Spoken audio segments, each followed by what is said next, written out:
Oke, bismillah. Assalamualaikum warahmatullahi wabarakatuh.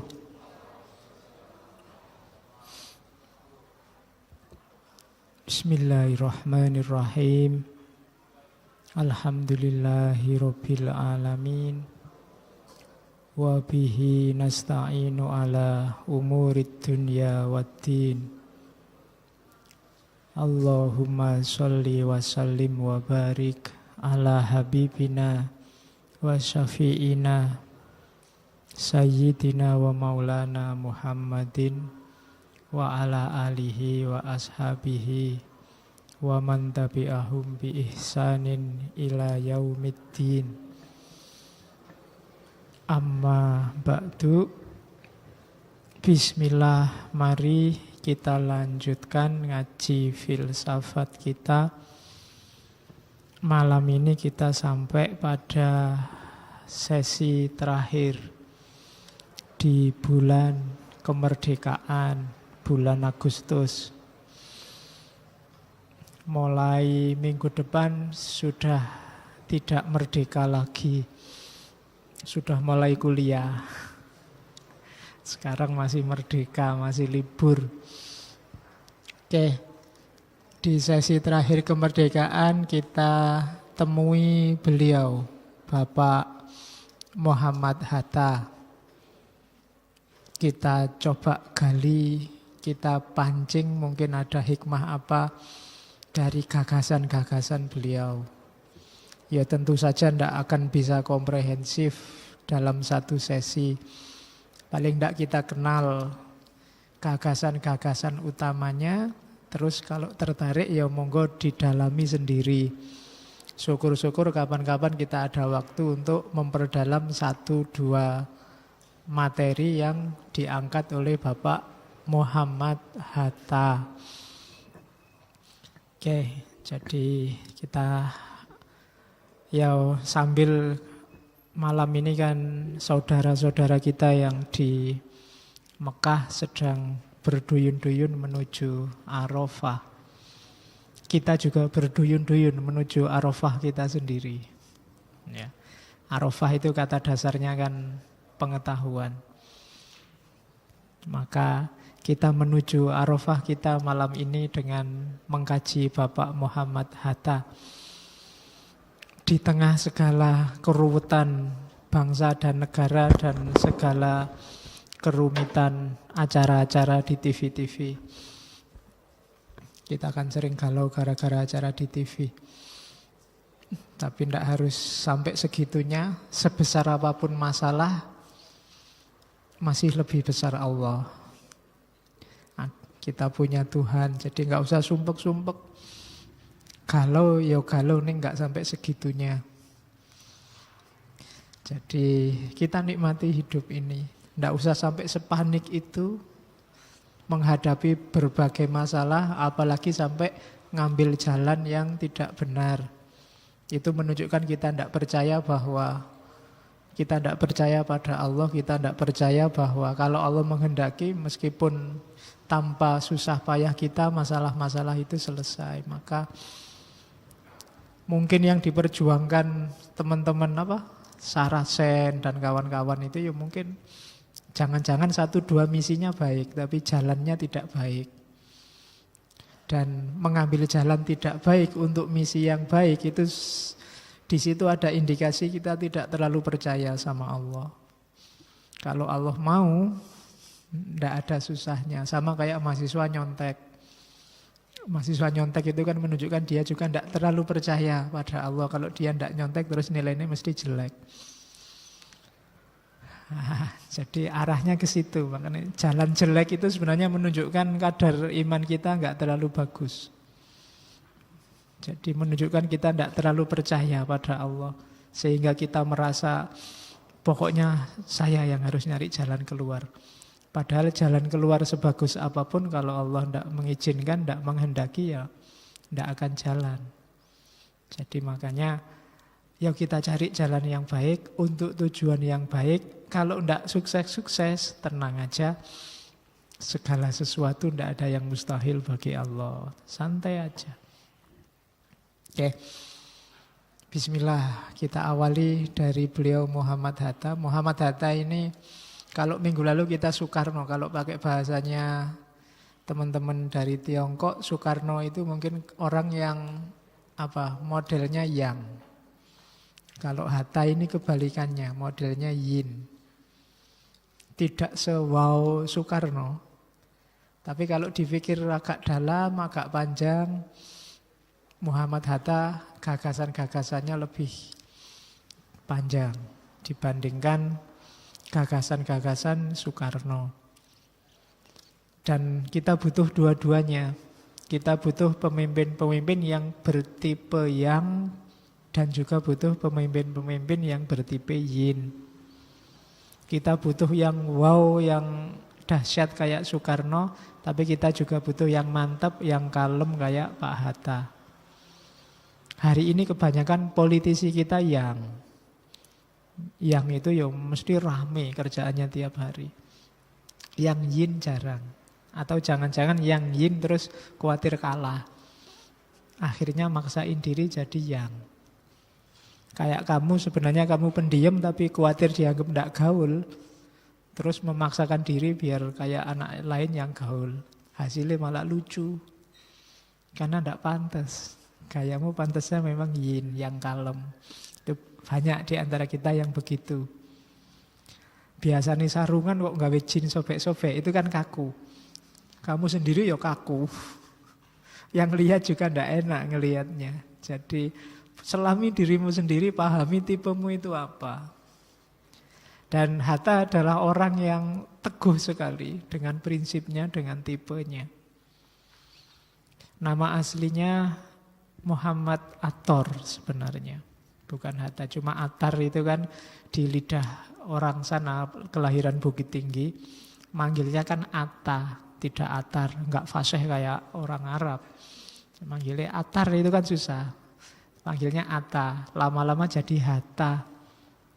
Jadi nama aslinya bukan Hatta, cuma panggilannya Atta, lama-lama jadi Hatta. Dulu zaman saya kuliah, rektor UIN-nya Pak Simo. Simo itu namanya sebenarnya Muhammad. Cuma orang Jawa kan manggilnya Moh. Ngarepe dikasih si. Jadi kayak celuk ke Simo kayak. Nah, lama-lama terus jadi Simo beneran dan jadi profesor pertama di UIN Sunan Kalijogo, Pak Simo. Nah, itu khas. Oke, cuma hari ini jarang orang pakai model semacam ini karena tata namanya juga sudah berubah. Di desa saya itu meskipun desa, sekarang nama artis di sana ada semua. Ya, ada Desi, ada Luna, ada ampuh-ampuh jenenge. Iya. Oke. Hatta kelahiran 1902, nanti beliau meninggal tahun 80. Lahir di Bukit Tinggi, masih keturunan ulama besar. Jadi ulama Syekh Abdurrahman Batu Hampar. Syekh Abdurrahman Batu Hampar ini ulama yang kalau di Jawa levelnya Mbah Khalil atau Mbah Hasyim Asy'ari. Nanti ayahnya Syekh Muhammad Jamil. Jadi masih keturunan ulama dan ya orang sana kan pasti keberagamaannya kuat.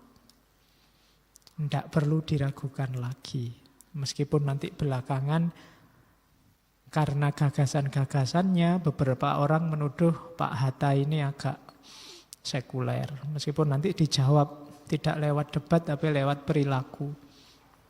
Bahwa Hatta juga sejak muda komitmen Islamnya kuat. Dan memang sejak kecil dia tekun.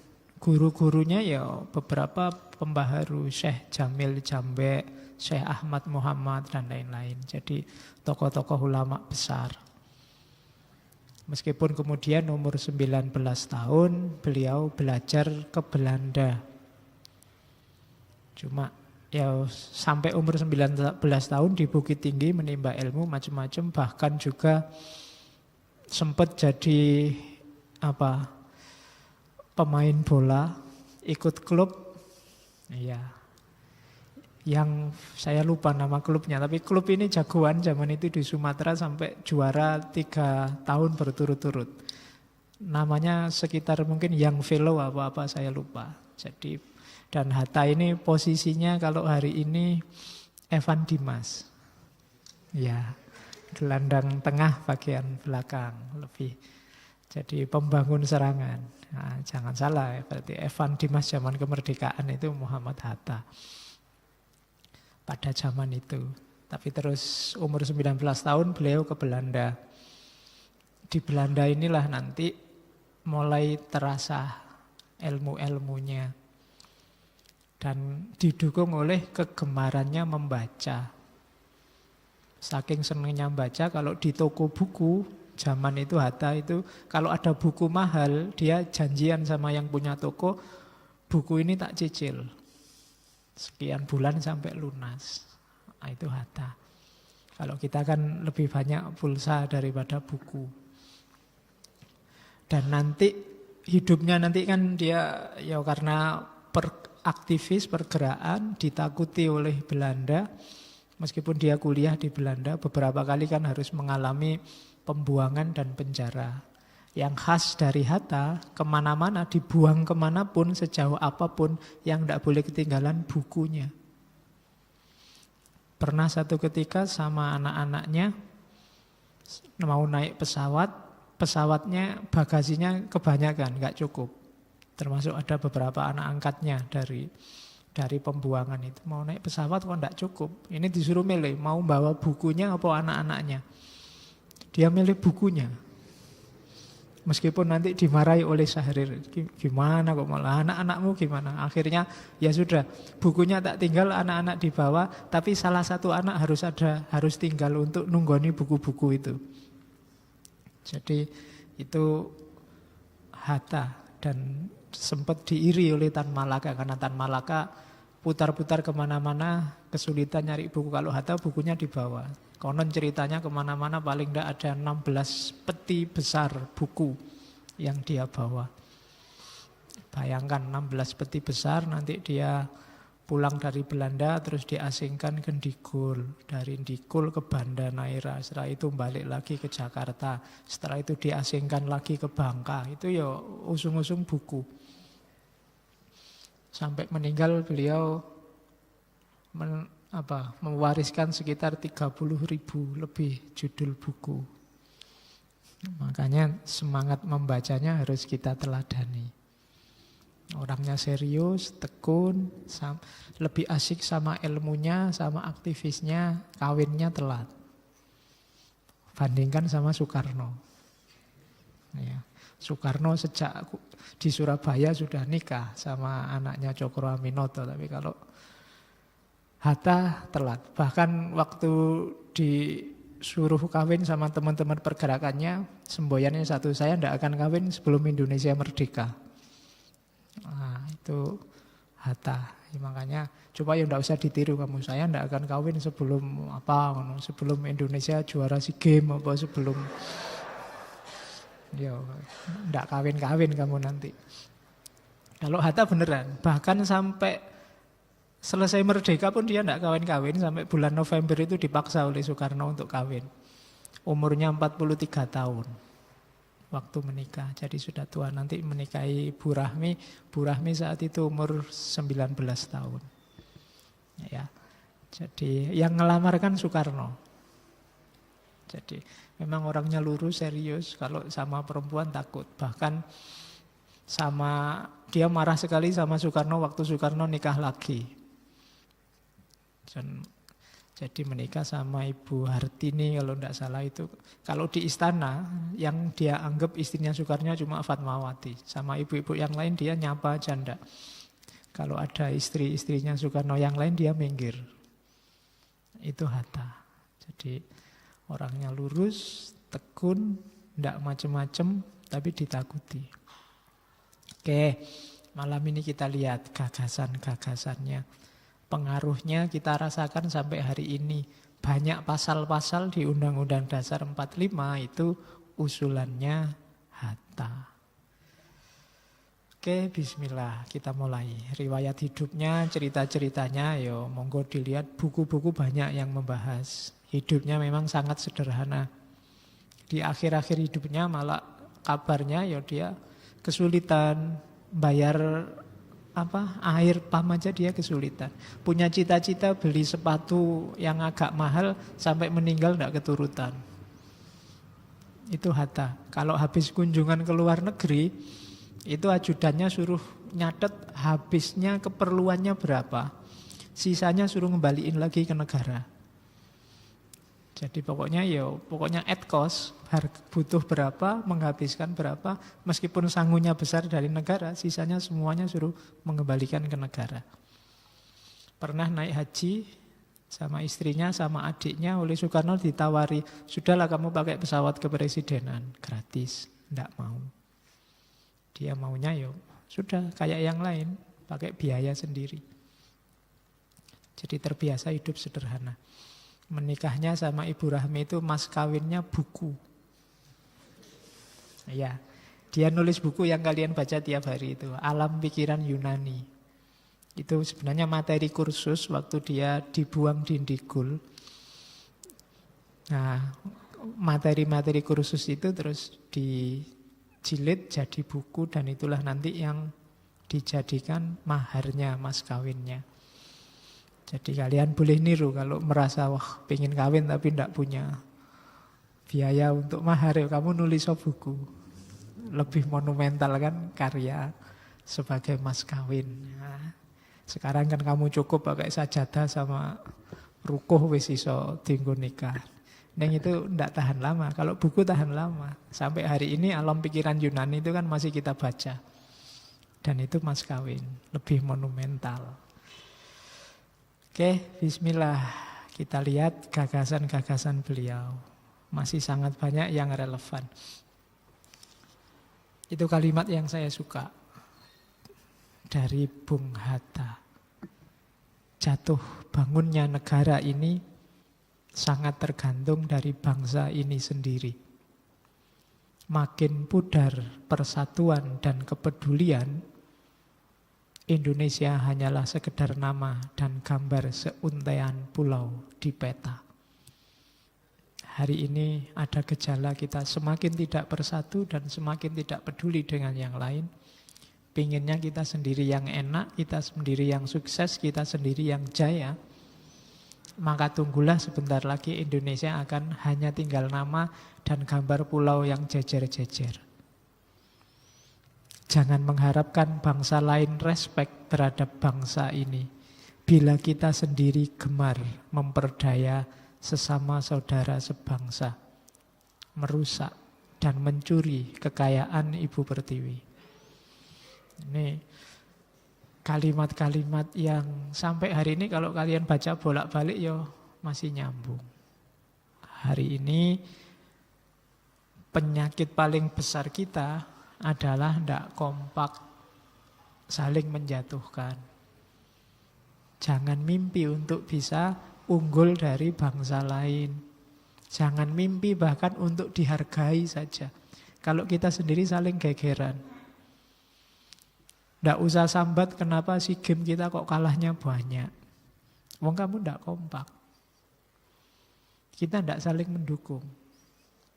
Kita tidak saling membesarkan. Kebanyakan kita saling mengecilkan yang lain, membesarkan diri kita sendiri. Dan seperti di Soekarno kemarin bahwa modusnya hidup orang Indonesia itu gotong royong. Begitu kalian individualis, gotong royongnya hilang, ya identitasmu hilang. Dan jangan mimpi maju orang-orang yang kehilangan identitas. Jadi Hatta ini gelisahnya luar biasa di akhir-akhir hidupnya, termasuk mulai zaman Soekarno, termasuk zaman Soeharto, ketika melihat ada banyak hal yang dia tidak cocok dengan idealismenya berjalan di Indonesia, baik oleh Soekarno di fase-fase akhir kepemimpinannya maupun oleh Pak Harto di fase-fase awal. Oke, sama Pak Soekarno juga dia banyak tidak cocoknya di bagian-bagian akhir sampai kemudian beliau mundur. Ada yang beda itu beberapa saya catat, ya mereka disebut Dwi Tunggal, tapi kemudian pecah. Ya meskipun pecah dalam dunia politik, dalam dunia keseharian masih saling menghargai. Satu ketika Soekarno mau mantu, anaknya yang pertama Guntur. Tapi pas waktunya ijab kabul, Soekarno itu tidak ada di tempat. Akhirnya Guntur nelpon bapaknya. Padahal waktu itu Soekarno sama Hatta itu sudah pecah. Waktu ditanya oleh Guntur, Pak, lah ini terus yang menemani saya siapa ijab kabul? Soekarno jawab, Hatta. Padahal itu sudah musuhan loh. Tapi dengan tegas dia jawab Hatta. Karena Soekarno tahu betapa kualitas dan keteguhan seorang Hatta. Hatta juga demikian, begitu diminta untuk menemani Guntur nikah, ya dia tidak nolak, ya langsung menerima. Meskipun saat itu sedang pecah. Nah itu mentalitas kayak gini hari ini jarang. Jadi begitu debat di TV, besoknya di rumah juga gegeran. Begitu debat di WA, nanti di kampus sudah nggak mau saling sapa. Begitu tidak cocok, hari ini kita selalu begitu. Ya bahasamu hari ini kan kemana-mana kita sering baper. Ya, tidak bisa membedakan. Loh ini kalau di kampus ya gegeran ilmiah. Kalau kamu salah tak bilang salah, tapi keluar dari kelas ya kita teman lagi. Nah itu yang kayak gini sekarang jarang, kecuali anak kecil-kecil. Ya, anak kecil-kecil yang SD itu kan bergegeran terus salaman lagi. Yang tua-tua masih marah karena anaknya gegeran. Yang kecil sudah main di sana, yang sini masih gegeran.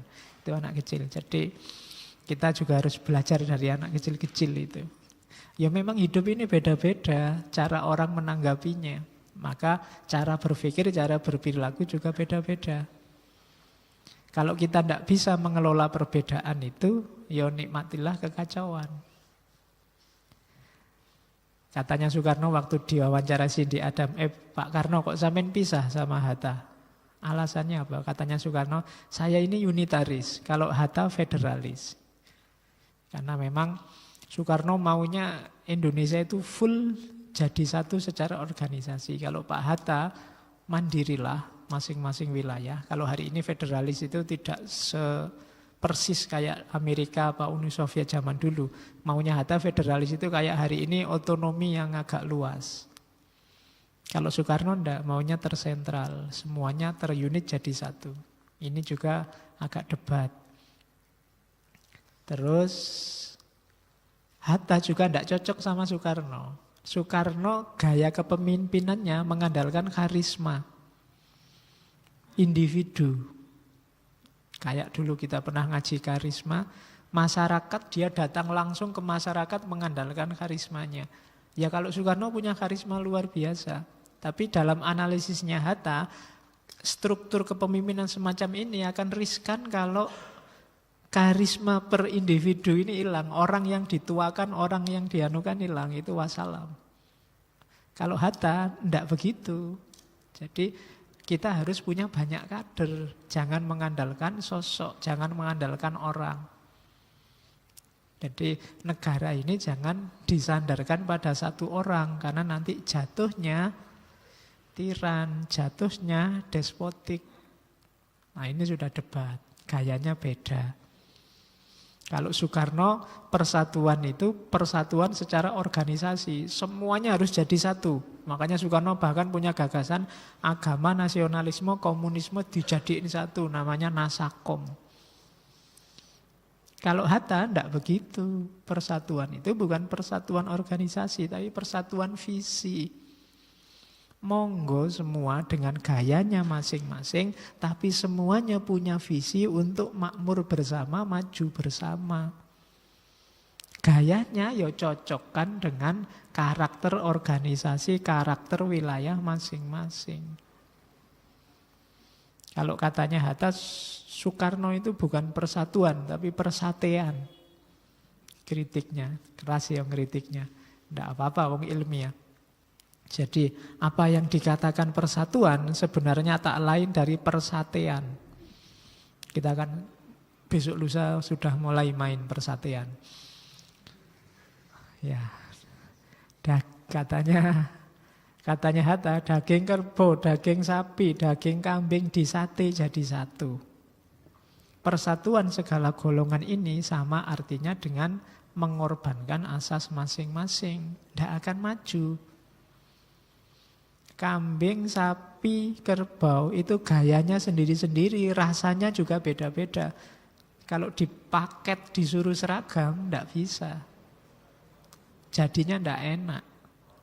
Jangan persatuan, persatuan. Persatuan itu ya masing-masing dengan gayanya sendiri-sendiri saling mendukung untuk mewujudkan cita-cita bersama. Itulah definisi persatuan.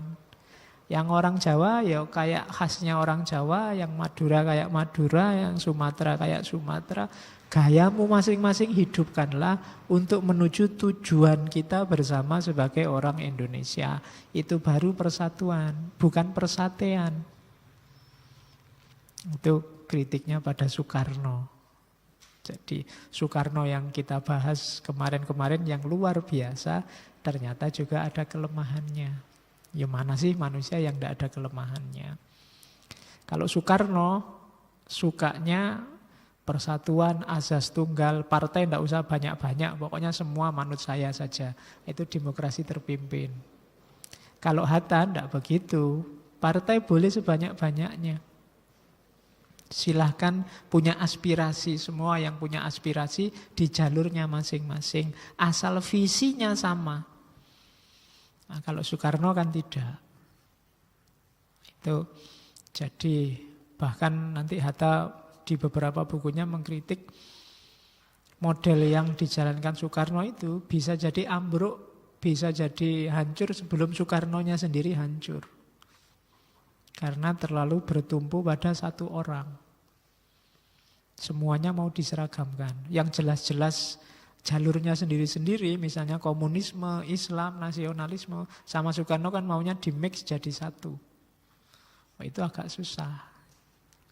Jadi katanya Hatta tidak begitu, ya yang nasionalis dengan jalurnya, yang Islam dengan jalurnya, yang penting dua-duanya punya niat baik sesuai visinya masing-masing untuk memajukan Indonesia. Oke. Kalau kita hari ini kebanyakan sebenarnya kita sudah demokratis, sudah jalan sesuai karakter kita masing-masing. Cuma yang belum apa? Kesatuan visi. Bahkan kita hari ini lebih sibuk nyari kelemahannya orang lain daripada mewujudkan visi kebaikan, visi ideal yang kita yakini. Itu yang hari ini sering terjadi. Maka kita ambil pelajaran dari dua orang besar di Indonesia ini, dua-duanya ada kelemahan, ada kelebihannya. Tapi kalau Hatta saja, tidak ada Soekarno, mungkin Indonesia juga tidak sedahsyat revolusinya hari ini. Kalau katanya Soekarno sudah merdeka, yo, revolusi belum selesai. Kalau katanya Hatta, revolusi sudah selesai, kita saatnya membangun.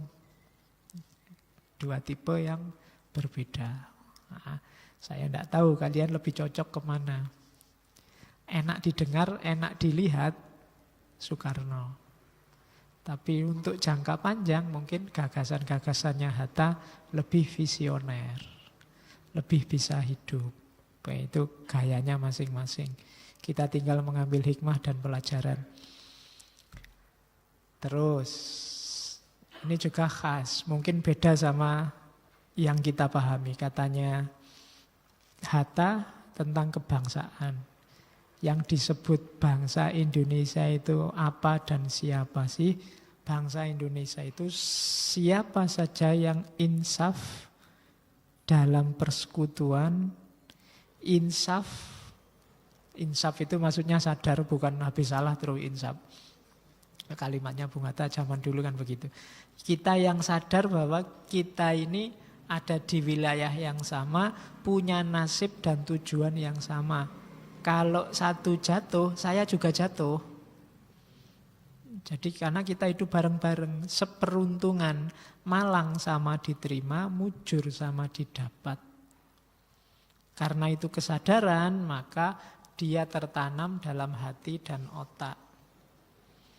Kalau ada yang tanya siapa yang punya komitmen kebangsaan, ya versinya Hatta, siapapun yang ada di wilayah Indonesia yang sadar sebagai bagian dari kehidupan bersama yang merasakan senang bareng-bareng, susah juga ikut merasakan susah. Dan rasa semacam ini tertanam dalam hati. Itulah saudara sebangsa. Tidak kelompokku harus senang, kelompok sana susah juga tidak masalah. Sakitnya kelompok sana harus ikut kita rasakan. Senangnya yang sana ikut juga kita rasakan. Kalau kita senang, kita bagi-bagi kesenangan. Kalau kita susah, bareng-bareng kita cari jalan keluar. Itulah saudara sebangsa. Ini sebenarnya dasar, cuma kita sering lupa. Atau yang masih ingat, tidak jalan. Tidak sadar. Pengetahuannya dapat, kesadarannya belum. Dan bagi Bung Hatta, Timur-Timur, kemudian Malaysia, Kalimantan bagian utara, itu tidak harus dipaksa untuk masuk ke Indonesia kalau mereka tidak mau. Versinya Bung Hatta sejak awal sudah begitu. Karena bagi dia, kesadaran itu tidak bisa dipaksakan. Tidak ada gunanya, nanti malah merongrong kita, menyusahkan hidup bersama kita. Kalau mereka memang tidak mau, ya sudah. Padahal kalau zaman Soekarno kan ganasnya luar biasa. Malaysia nggak mau bergabung, ya ganyang aja Malaysia, kan begitu. Kalau Hatta sebaliknya, rasa kebangsaan itu tidak bisa dipaksa. Kalau mereka dipaksa, ya mungkin posisi kita akhirnya kayak yang kita kritik, kita jadi penjajah. Orang yang tidak mau dipaksa itu kan berarti orang yang terjajah. Padahal kita sudah teriak-teriak anti imperialisme, anti penjajahan. Kalau kita paksa, awas, kalau berani-berani keluar dari Indonesia, misalnya. Nah, itu kalau versinya Bung Hatta, loh kamu mau apa enggak jadi saudara sebangsa setanah air? Kalau enggak mau ya wis. Nah, itu Pak Hatta. Jadi karena rasa kebangsaan itu enggak bisa dipaksa. Kalau dipaksa, yang terjadi apa? Penjajahan. Nah, ini gagasan semacam ini jauh ke depan. Karena pada akhirnya kan nanti banyak juga yang minta lepas. Kalau Malaysia, Kalimantan bagian utara kan memang sudah lepas, sudah bagiannya Malaysia. Kita kan selama ini masih ada yang bercita-cita menghidupkan lagi Nusantara. Nah, kalau bagi Pak Hatta tidak bisa. Rasa kebangsaan itu tidak bisa hidup model ekspansi, model menyusahkan orang lain. Nah, yang mau jadi saudara, ayo. Yang enggak, ya keluar aja dari Indonesia. Simpelnya itu. Kamu enggak usah marah-marahin mereka. Masih mau enggak jadi saudara sebangsa Indonesia yang pakai Pancasila, yang pakai Undang-Undang Dasar 45? Enggak mau, ya wis, jangan ada di Indonesia. Simpelnya begitu. Kalau dipaksa, kita yang menjajah. Ya jangan ada di Indonesia. Itu mungkin ada kelompok tertentu yang tidak setuju itu semua, ya keluar saja dari Indonesia. Itu logika sederhananya begitu. Oke, terus ya bahasanya Hatta kan lebih halus, cuma implikasinya jauh. Karena kalau kita paksa, kita yang jajah mereka. Wong kita nggak pengen jajah kok, ya berarti kamu jangan ada di sini. Mau enggak, kayak kamu di rumah itu loh. Mau enggak hidup di keluarga ini? Kalau enggak mau ya keluar saja. Kan begitu. Oke, kalau tak paksa ada di sini, aku jajah kamu berarti. Padahal aku enggak pengen jajah. Cuma kalau hidup di sini aturannya ini loh. Itu kan logika sederhananya begitu. Oke. Terus, nah, rasa kebangsaan itu ada tipe-tipenya. Ada kebangsaan cap ningrat, ada cap intelek, ada cap rakyat. Saya tidak tahu kebangsaanmu cap opo saiki. Cap ningrat itu, iya sih kamu merasa saudara sebangsa setanah air, tapi dalam batinmu aku lebih tinggi dari rakyat biasa, dari orang lain. Aku ini keturunan elit, bangsawan. Nah, itu berarti kebangsaanmu cap ningrat. Kamu merasa darahmu biru. Saya tidak tahu istilah darah biru itu dari mana.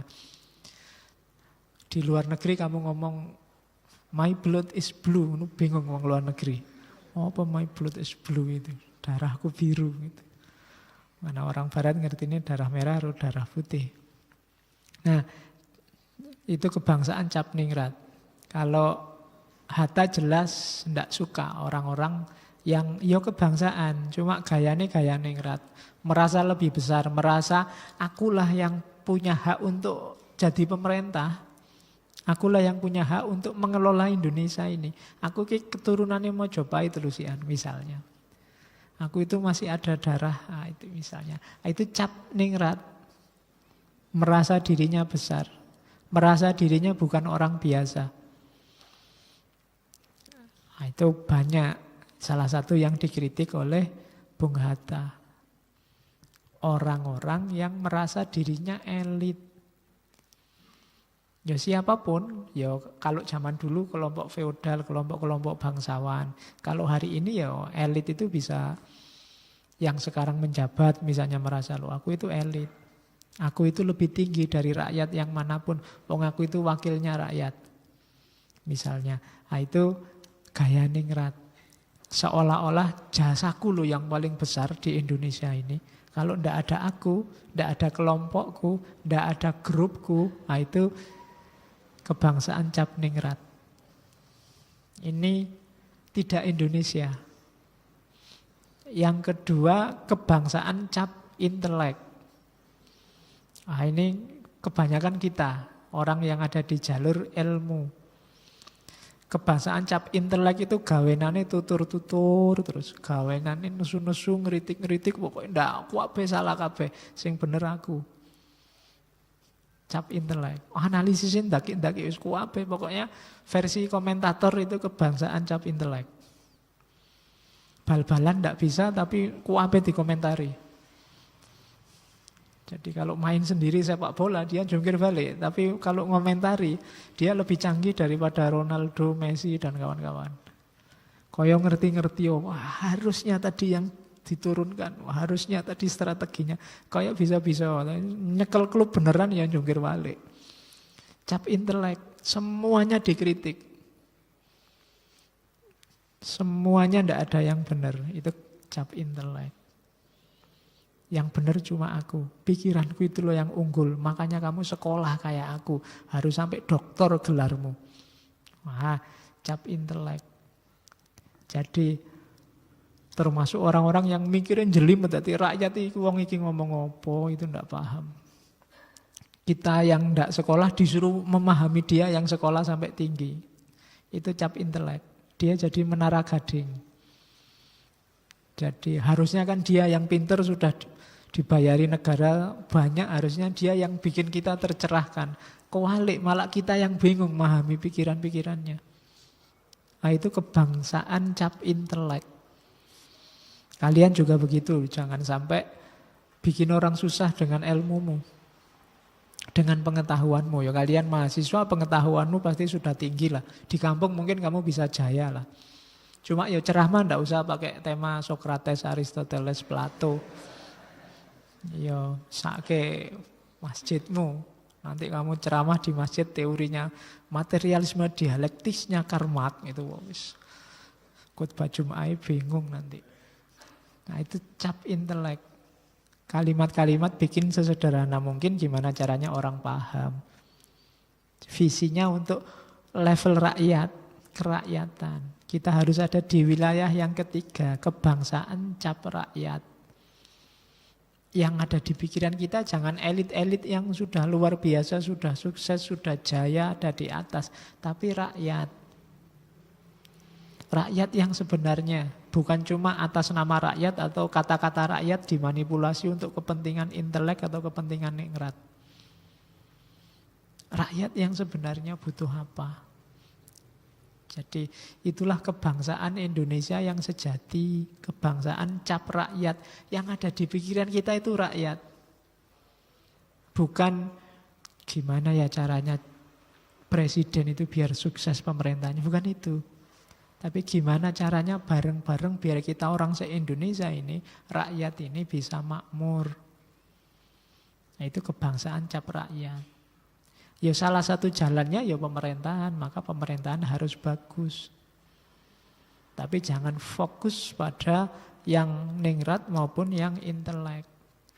Ningrat bisa manipulatif, menyusahkan rakyat untuk kepentingan kelompok bangsawan. Bahkan nanti Hatta banyak mengkritik di antara kenapa Indonesia sampai dijajah itu karena kaum ningratnya tidak kompak, tidak punya idealisme tinggi. Intelektualnya banyak yang bayaran, banyak yang pesenan. Jadi dua ini bahaya. Kelompok ningrat yang nyari untungnya sendiri atau kelompok intelek yang dibayar. Jadi biasanya karena dibayar dia mengabdi pada yang bayar. Akhirnya rakyatnya nomor sekian. Mendiskusikan tentang kemiskinan di antara orang-orang kaya di hotel mewah. Itu kan tidak nyambung. Kalau pingin ngerti miskin itu apa, ya undanglah orang-orang miskin. Biarkan mereka ngomong terus kita tanggapi. Yang ngomong orang kaya semua. Dia tidak pernah merasakan sumpeknya lapar, nggak pernah merasakan sumpeknya nggak punya duit, dompetnya tebel terus. Gimana bisa empatik terhadap kemiskinan? Nah, itu rasa kebangsaan namanya. Nah, jadi didiklah batinmu untuk peduli pada rakyat. Oke, terus. Nah, terus kayak gimana sistem yang bagus untuk Indonesia? Yang jelas demokrasi. Tapi katanya Hatta, jangan demokrasi barat, juga jangan demokrasi komunis. Kenapa ndak barat? Katanya Hatta, barat itu sukses sih menggulingkan feodalisme zaman Perancis, revolusi Perancis, melahirkan liberalisme, liberty, equality, fraternity, kemerdekaan, persamaan, persaudaraan. Cuma dalam pandangannya Hatta, orang barat itu hanya sukses di kemerdekaan. Begitu masuk ke wilayah persamaan dan persaudaraan, barat gagal total. Buktinya apa? Yang lahir individualisme. Orang tidak saling peduli.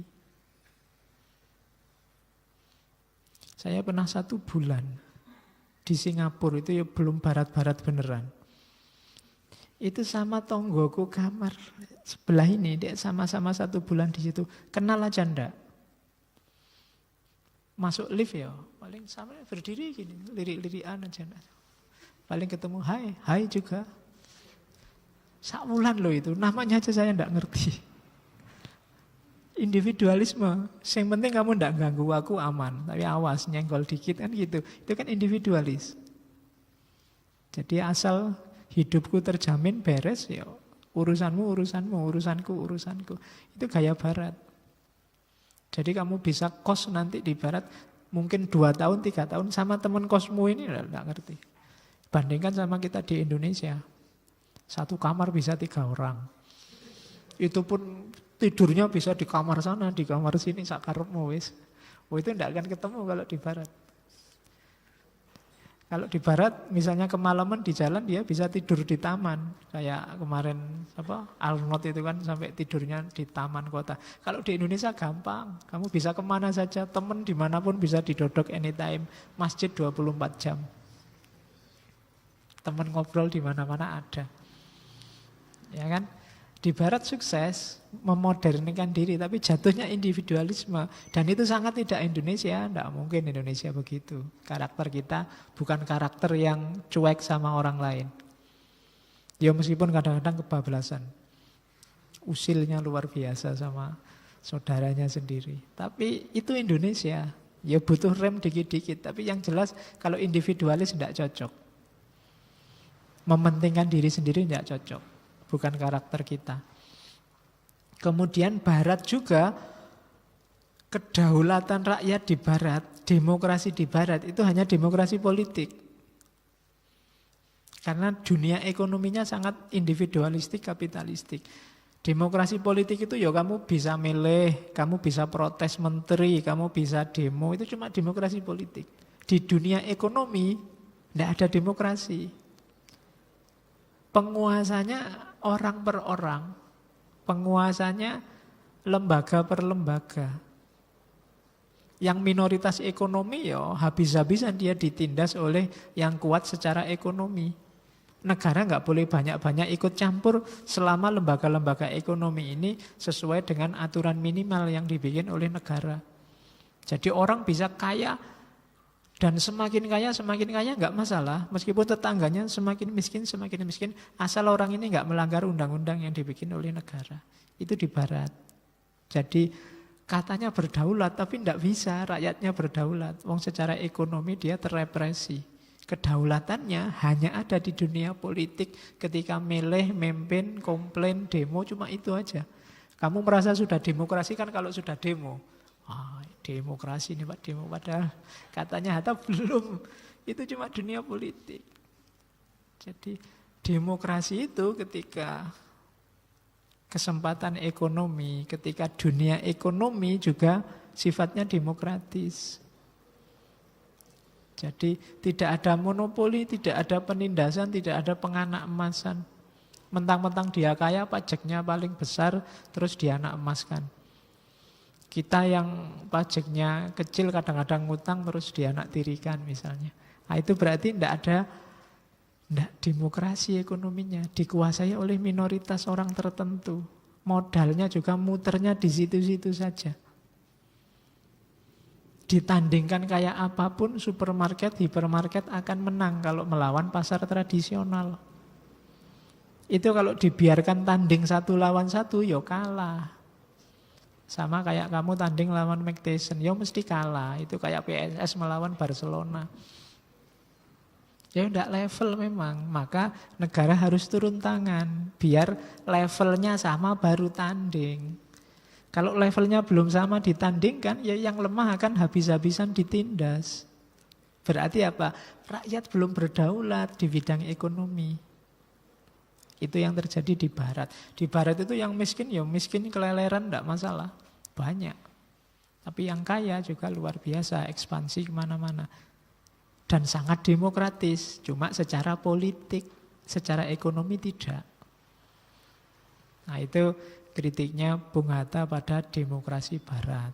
Jadi dia terdidik oleh barat, gagasan-gagasannya banyak didapat waktu di Belanda, tapi tidak ditelan mentah-mentah. Itulah Pak Hatta. Terus kalau dari komunis apa yang dikritik? Banyak. Sebenarnya isu-isu ekonomi, isu-isu sosial yang diajukan oleh Pak Hatta itu sangat sosialis. Tapi dia tidak cocok sama model komunis. Apa yang dia tidak cocok? Yang pertama, zaman itu ya, Indonesia kalau serius mau menerapkan komunisme, zaman itu kan ada namanya Komintern. Itu sama saja nyari penyakit. Karena begitu dia deklarasi ikut grup sana, grup sini yang sekarang berkuasa, kapitalisme Amerika dan kawan-kawan, pasti akan berusaha mati-matian agar dia jatuh. Dan itu kan kejadian. Zaman Orde Baru. Lahirnya Orde Baru setelah pemberontakan PKI itu kan ya. Di situ banyak sekali yang main. Kamu menuduh orang per orang, tapi bisa jadi itu konspirasi besar. Karena Indonesia ini kok baunya kok mau jadi komunis ini. Grup satunya yang tidak komunis pasti memainkan banyak narasi untuk biar komunisnya nggak jadi. Dan itu sama nyari penyakit. Kalau 2 gajah besar bertarung, korbannya kancil yang di tengah. Indonesia kayak kancil zaman itu. Kita masih sangat muda, negara baru lahir. Kalau bayi masih balita, masih butuh ada yang menyusui. Nah, zaman itu yang punya susu 2, yang maksudnya punya susu 2, yang bisa mendukung 2 karena ada kan 2 kubu itu kan, timur dan barat. Jadi antara Rusia, Uni Soviet sama Amerika, blok komunis sama blok barat. Ini kan pertarungan. Katanya Bung Hatta, kalau kita ngeblok sini, percayalah sini akan memainkan rekayasanya, nanti kita jatuh. Kalau kita ngeblok ke sana sebaliknya. Jadi tidak ada untungnya mendeklarasikan kita blok apa. Kita harus main di jati diri kita sendiri. Tidak ketipu kanan, ketipu kiri. Itu tidak sukanya Bung Hatta sama komunisme secara praktis ya. Nanti secara gagasan banyak kritikannya. Yang kedua, komunis itu maunya revolusi dan ini tidak cocok sama Bung Hatta. Bung Hatta itu punya prinsip sebisa apapun jangan ada kekerasan. Bahkan terhadap penjajah sekalipun Bung Hatta itu berat sekali kalau mau ada perang. Jadi di banyak buku dia bilang ya sebenarnya kalau bisa revolusi Indonesia itu beres dengan Indonesia merdeka. Kalau tidak sangat terpaksa sebaiknya tidak ada kekerasan. Makanya perjuangannya kan dari meja ke meja. Perjuangan orang sering menyebutnya perjuangan jenis kooperatif. Tapi kalau tidak ada ini juga ya kita susah juga untuk mandiri sebagai bangsa. Kalau cuma hanya perang saja, tanding saja, melawan Belanda, melawan Inggris, melawan sekutu kita pasti kalah. Kalau tidak ada perundungan diplomasi. Ya sebaliknya diplomasi saja tanpa ada kekuatan militer kita pasti juga disepelekan. Jadi dua-duanya penting. Tidak usah ada yang bagus yang melawan kayak Jenderal Sudirman. Atau ya bagus yang tidak. Dua-duanya penting. Kalau kita tidak punya power militer yang kelihatan, ya dalam perundingan kita mesti disepelekan. Dianggap negara lemah. Tapi kalau tidak ada perundingan, perang saja, ya mesti kita kalah.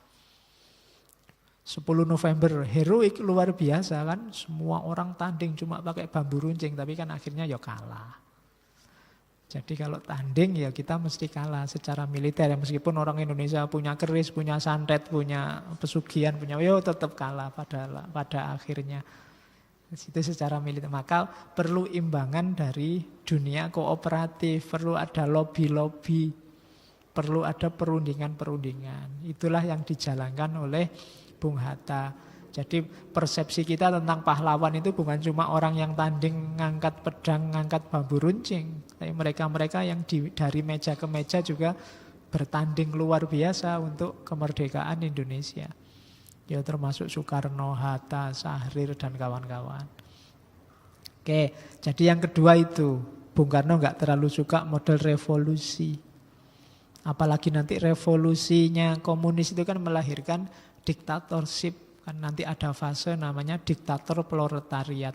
Orang-orang miskin proletar yang sekarang menguasai sumber daya akhirnya balas dendam pada orang-orang borjuis yang semula menindas mereka.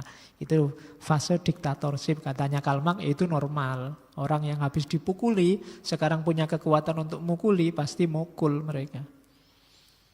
Meskipun nanti katanya Karl Marx, tenang aja, setelah balas mukul ya dia terus sadar.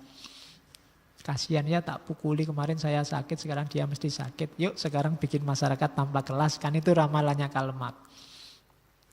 Dan tidak terjadi. Ya. Kenapa ya orang-orang kapitalis ya pinter, sebelum dia dijatuhkan ya dia main.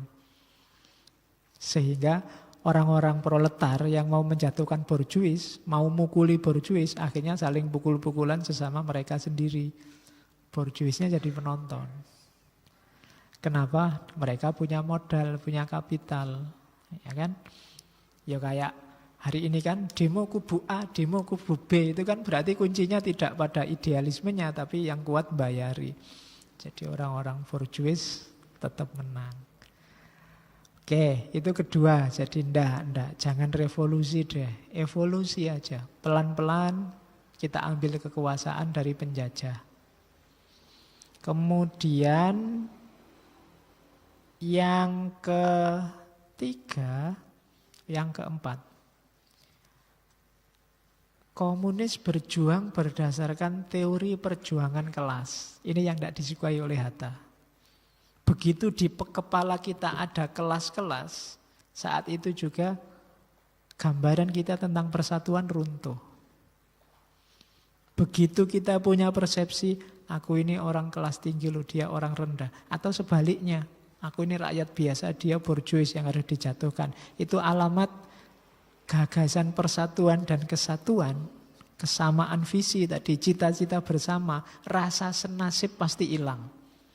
Dan ini bagi Bung Hatta blunder. Kalau rasa senasib, sepenanggungan, seneng bareng-bareng, sedih bareng-bareng,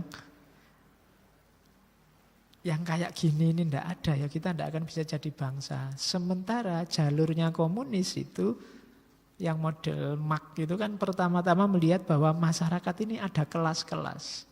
Otomatis di situ orang langsung disekat-sekat, dikategori-kategori. Kalau temenmu celananya mahal, arlojinya mahal, bajunya mahal, borjuis ini. Nah, sementara ini yang tidak pernah ganti, tidak pernah mandi, jenis sobek-sobek, orang proletar kan. Terus kamu bagi orang kelas per kelas. Belum lagi nanti kelas lain ikut-ikutan. Ada kelas santri lah, ada kelas macam banyak kelas. Jadi melihat orang dalam kotaknya masing-masing itu katanya Hatanda.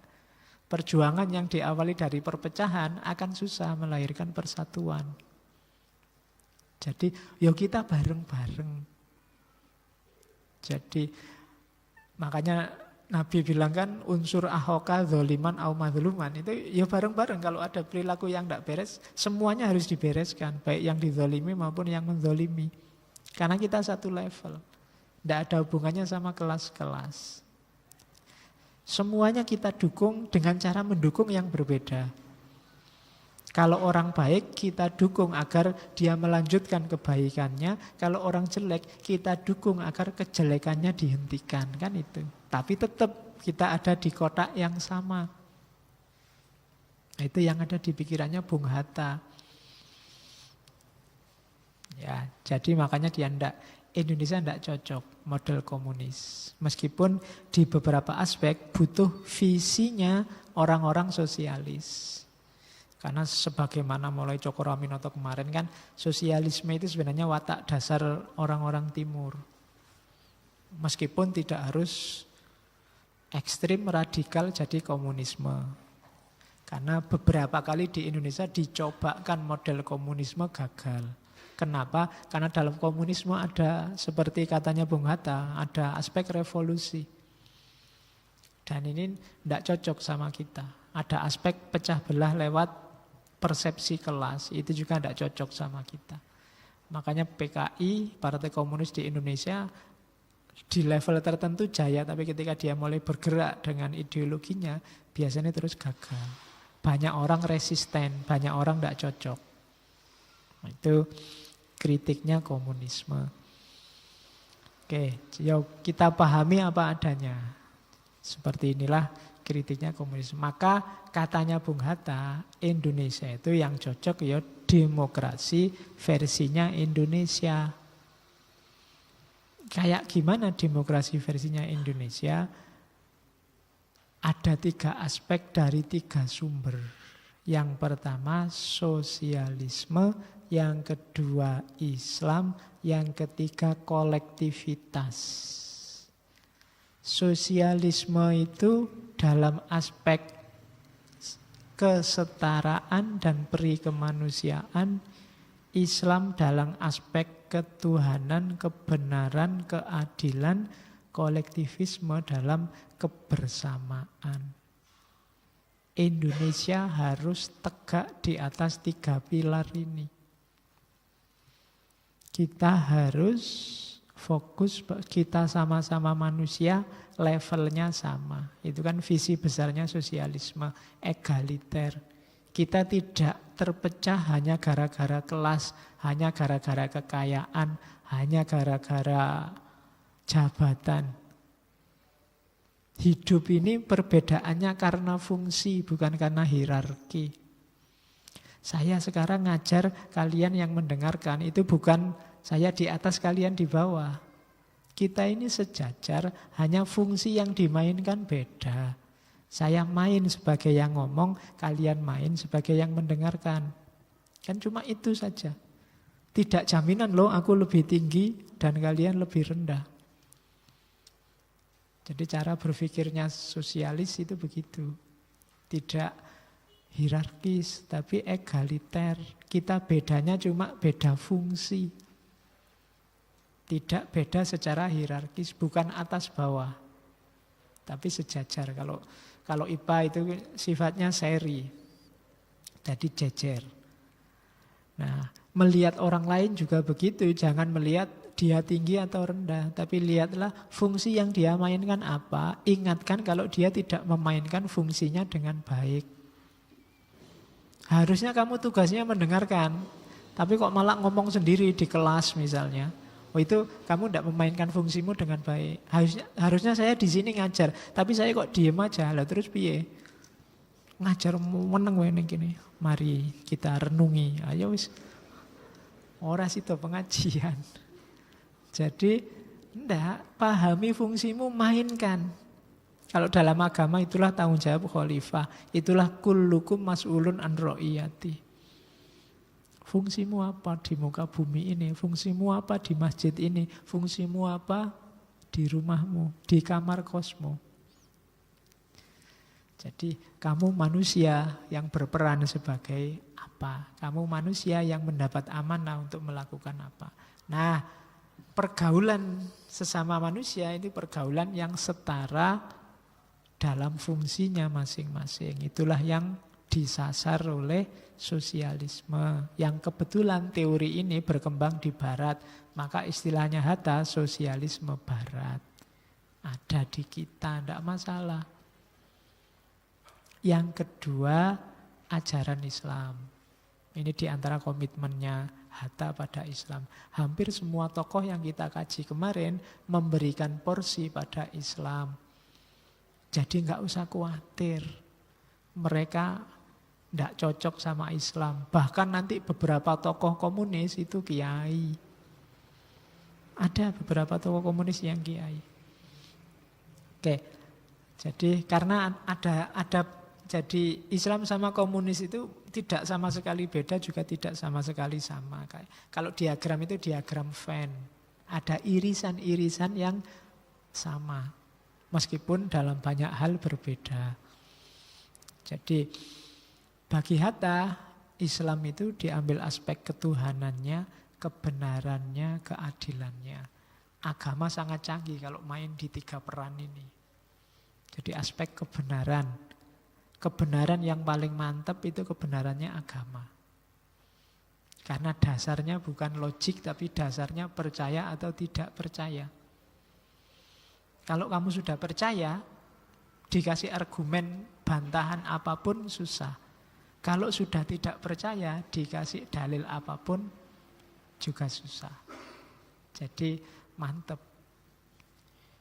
Dibandingkan yang modelnya mengejar dengan keraguan, dengan skeptisisme, itu biasanya bantah-bantahannya gampang. Begitu kamu sudah percaya, selesai. Pacarmu selingkuh loh. Enggak, saya sudah percaya sama dia. Gitu loh. Ini loh fotonya. Oh enggak, itu kamu salah tafsir pada foto itu. Enggak, dia enggak selingkuh. Loh itu wis percaya, mantep. Dikasih bukti apa aja, enggak kaget dia. Saya sudah percaya kok. Kalau masih ragu-ragu, loh iya ya kayak gitu, berarti sudah enggak percaya. Kalau percaya, itu mau ada bukti nyata jelas di depan mata, tetap enggak. Itu yang bikin diskusi itu kan sering mentok kalau sudah masuk ke sini. Percaya atau tidak percaya. Oke. Ada orang yang percaya 100% kalau Jokowi itu pembohong. Itu mau kasih dalil bukti apa aja tidak akan belok dia. Pokoknya bohong. Itu loh jelas baik, enggak itu pencitraan. Sebaliknya juga begitu. Ada yang ngomong Jokowi itu pasti baik. Ada yang menunjukkan, lah kayak gini nih masuk baik. Loh enggak, kamu salah paham. Itu maksudnya enggak begitu. Kenapa? Percaya atau tidak percaya. Jadi bukan rasional atau tidak rasional. Dan agama punya norma-norma, nilai-nilai yang dasarnya percaya atau tidak percaya. Tapi kita memang butuh itu.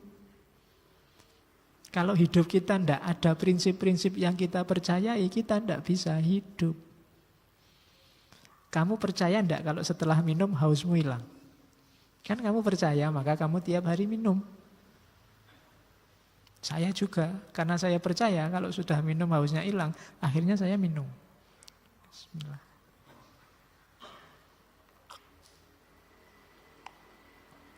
Kalau saya tidak yakin, kan susah. Tidak, saya coba diteliti lagi. Apa iya kalau setelah minum hausnya hilang? Itu kan masih panjang ceritanya. Tapi kalau percaya sudah selesai. Dalam banyak hal kita butuh ini. Kalau dalam agama namanya akidah. sesuatu yang mengikat, yang kita percaya. Jadi ada orang bantah seperti apapun, Tuhan itu apa ya ada. Orang ateis bilang, orang agnostik bilang, ya terserah kamu dalilnya apa, tapi saya percaya dia ada. Selesai. Oke. Dan itu agama. Orang Indonesia harus punya power semacam ini. Power ketuhanan, power keberagamaan, power keadilan. Kalau termasuk keadilan. Kalau kamu tidak percaya pada yang namanya keadilan, ya tidak akan jalan caramu untuk mengelola kedaulatan rakyat. Kita harus percaya bahwa kita bisa adil.